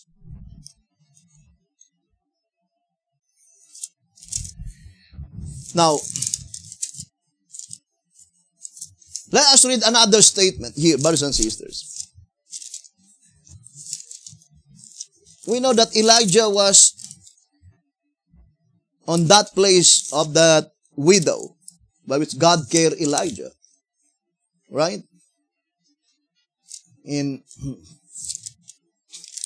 So, there is no such record in the history, brothers and sisters, that Elijah the Tishbite resided on Mount Carmel. Contrariwise, the only one that resided on Mount Carmel are all the priests and prophets of Baal, not Elijah. And that is the reason why Withered cannot be antitypical Elijah the Tishbite. Because the time by which Withered resided on Mount Carmel, that is the time, brothers and sisters, by which Mount Carmel is flourishing. That is the time by which Mount Carmel was still flourishing. But when Withered died, history repeats itself. There are many altars of Baal that had been established in Mount Carmel. So it says here in 129, in Prophets and Kings, for a time Elijah remained hidden in the mountains by the brook Cherith. There for many months he was miraculously provided with food. Later on, when because of the continued drought, the brook became dry, God bade his servant find refuge in a heathen land. Arise, he bade him, go thee to Sarepta, or Sarepta, known in New Testament times as Sarepta, which belongeth to Sidon, and dwell there. Behold, I have commanded a widow woman there to sustain thee. Prophets and Kings, page 129. You see, brothers and sisters, prophecy is typological prophecy, brothers and sisters, never fails to tell the truth. The picture tells the whole story. So, what happened to the houses? Now, I would like to read here in one symbolic code number 14, page 6. Remember, the house of Judah, they have no houses. They have no palaces. What they have are only tents. And the record, God would save the humble dwellings of Judah. It says here in one symbolic code number 14, page 6, with a few comments on the above scripture, any Bible student will recognize at a glance that it applies at the time of the end, as explained by the gospel prophet. And it shall come to pass in the last days that the mountain of the Lord's house shall be established in the top of the mountains. You see, brothers and sisters, attached by Withered, Joel 2 verse 11 to Amos 1 verse 2. The top of Carmel. The same with the statement in volume 3 that at the end of that great apostasy, God commanded Elijah to establish the altar of Jehovah in the highest ridge of the mountains. Why is it that it was inscribed in plural form, while in reality, there is only one Mount Carmel of old? Because although there is only one Mount Carmel of old, but there are many altars of the prophets of Baal that had been established. So the top of Carmel mentioned here, brothers and sisters, is pointing to the message that had been given by God to antitypical Elijah the Tishbite, because God make him ruler over all his goods. Now it says here, as Amos says, the habitation of the shepherds shall mourn. And of course, the shepherds mentioned here is the prophets of Baal. It is obvious that Amos' prophecy is yet future. For the word habitations, places, is in plural form, which cannot be applied to one shepherd's habitation, denomination, but to all that be in existence at that time. But it will be pointing only to all the leadership among the Media. Because God cannot gather the 144,000 living saints with this divided Davidia today. There must be something unusual that will happen, brothers and sisters. And we will read to you all that predicted event recorded in the Shepherd's Rod publications. All the stumbling blocks must be removed. How could God gather the 144,000 to the Davidians while the Davidians are fighting against each other? God does not work in that way. Brothers and sisters, and therefore, there must be something will happen unusual. But, brothers and sisters, do not wait for that time, because that time, when the material side appear, brothers and sisters, it could not profit you anymore.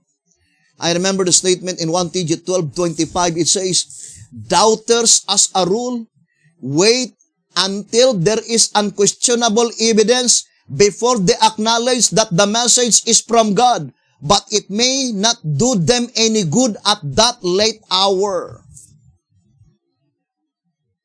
1 TG number 12, page 25.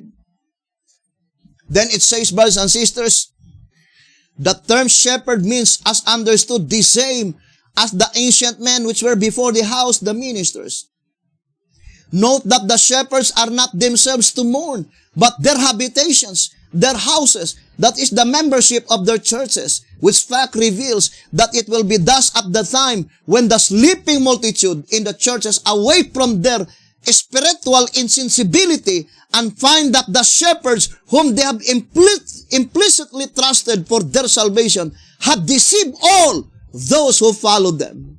It did not say have deceived some, but have deceived all those who followed them. All of them who followed these false shepherds, the prophets of Baal. Brothers and sisters, the time will come that they will cry out bitterly. But before that time, the 144,000 is no longer under these shepherds, because they are scattered throughout the length and breadth of the earth without a shepherd. But these people, they followed the shepherds. Brothers and sisters, these are the foolish virgins. But the 144,000, they were no longer under the umbrella of these shepherds, because they had been able to escape prior to that time. And that is the reason why God showed the vision to Sister White, that the 144,000 is scattered throughout the length and the breadth of the earth without a shepherd. And that is logically prior to the time when Jesus Christ will arrive and God will give them David as their shepherd. They must pass a period of time by which they have no shepherd. Brothers and sisters, but the foolish virgins, they followed these shepherds and ignorantly follow them, not knowing that they were prophets of Baal, they will mourn and lament bitterly, brothers and sisters. Why is it that the shepherds did not mourn? We will continue that portion, brothers and sisters, and we will show to you the reason why it is only their memberships that will mourn. Something happened unusual. That is the statement in volume 3. The word unusual, brothers and sisters, unexpected. And the membership shall lament and mourn. It is opposite to the Seventh-day Adventist Church because it is the leadership that shall lament and mourn. The gates. Therefore, Amos 1 verse 2 must be applied only to all shepherd's rod believers. All the leadership professing shepherd's rod, brothers and sisters, and all false leadership which is not appointed by God, all of them will be removed. The stumbling blocks must be removed. Hoping that we will awake to reality before that predicted event will happen. Hoping that we will escape, brothers and sisters, such wholesale deception. To repeat, Micah 7 divided into 3 divisions. 3 divisions that will happen in the symbolical earth. The first division, what is the first division? It points out to the righteous. The righteous, they were already longing for meat in due season, but they could not find. Because the good man perished. The same with Isaiah 57:1. The good man mentioned here, in that verse, in Micah 7 verse 2, is pointing to God's inspired servant. So in the very first division itself, points out after Beti-Hotep died. And then, the apostasy is gradual until it arrived into verse 5, Micah 7 verse 5. What is Micah 7 verse 5? Wholesale apostasy, wholesale deception, great apostasy. Attached to Isaiah 59:16 and Isaiah 63 verse 5. What is Isaiah 59? Pointing to the United States of America, volume 1, 355. So what is verse 14? It is still unfulfilled, brothers and sisters. It is still unfulfilled. Going out of Egypt. According to the days when you go out of Egypt. So verse 15 answer the fulfillment of verse 14. And who are they, the people to be fed? Those who dwell solitarily. Why is it solitarily? Because they have no shepherd. Brothers and sisters,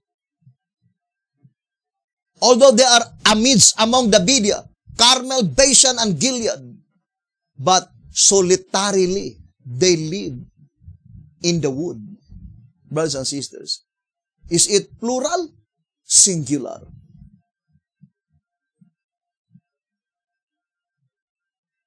That is singular, right? Let's read again the Bible. Micah 7.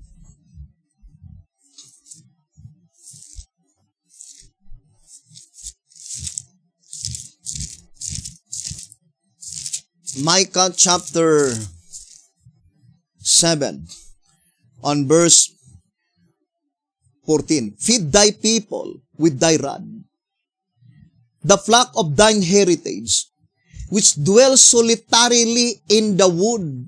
It did not say, which dwell solitarily in the woods. It is inscribed in singular form. Feed thy people with thy rod, the flock of thine heritage, which dwell solitarily in the wood, in the midst of Carmel. Let them feed in Bashan and Gilead as in the days of old. So who are they? The people, brothers and sisters, that dwell solitarily in the wood, in the midst of Carmel. What does it mean? Among the Bidia, because Carmel pointing to the Bidia. Among the Bidia, there is God's people. Did not bow their knee to Baal. They never considered the shepherds there as God's servants. And that is why they have no shepherd. Because they understood that those shepherds are not of God. And they were waiting the Lord when the Lord will take the reins in His own hands.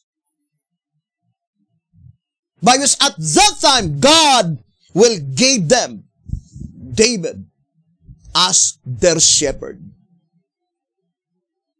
When God will arrive, Jesus Christ, they themselves will appoint that man as the prince among them. So here, brothers and sisters, Micah 7 verse 14 and 15 being the boundary of the second division and the third division, it is still unfulfilled. It is still unfulfilled. Because who commanded to feed God's people? Jesus Christ. That event will be fulfilled at the time when Jesus Christ will visit the earth, and that is the fulfillment of the event, brothers and sisters, by which it is no longer far distant.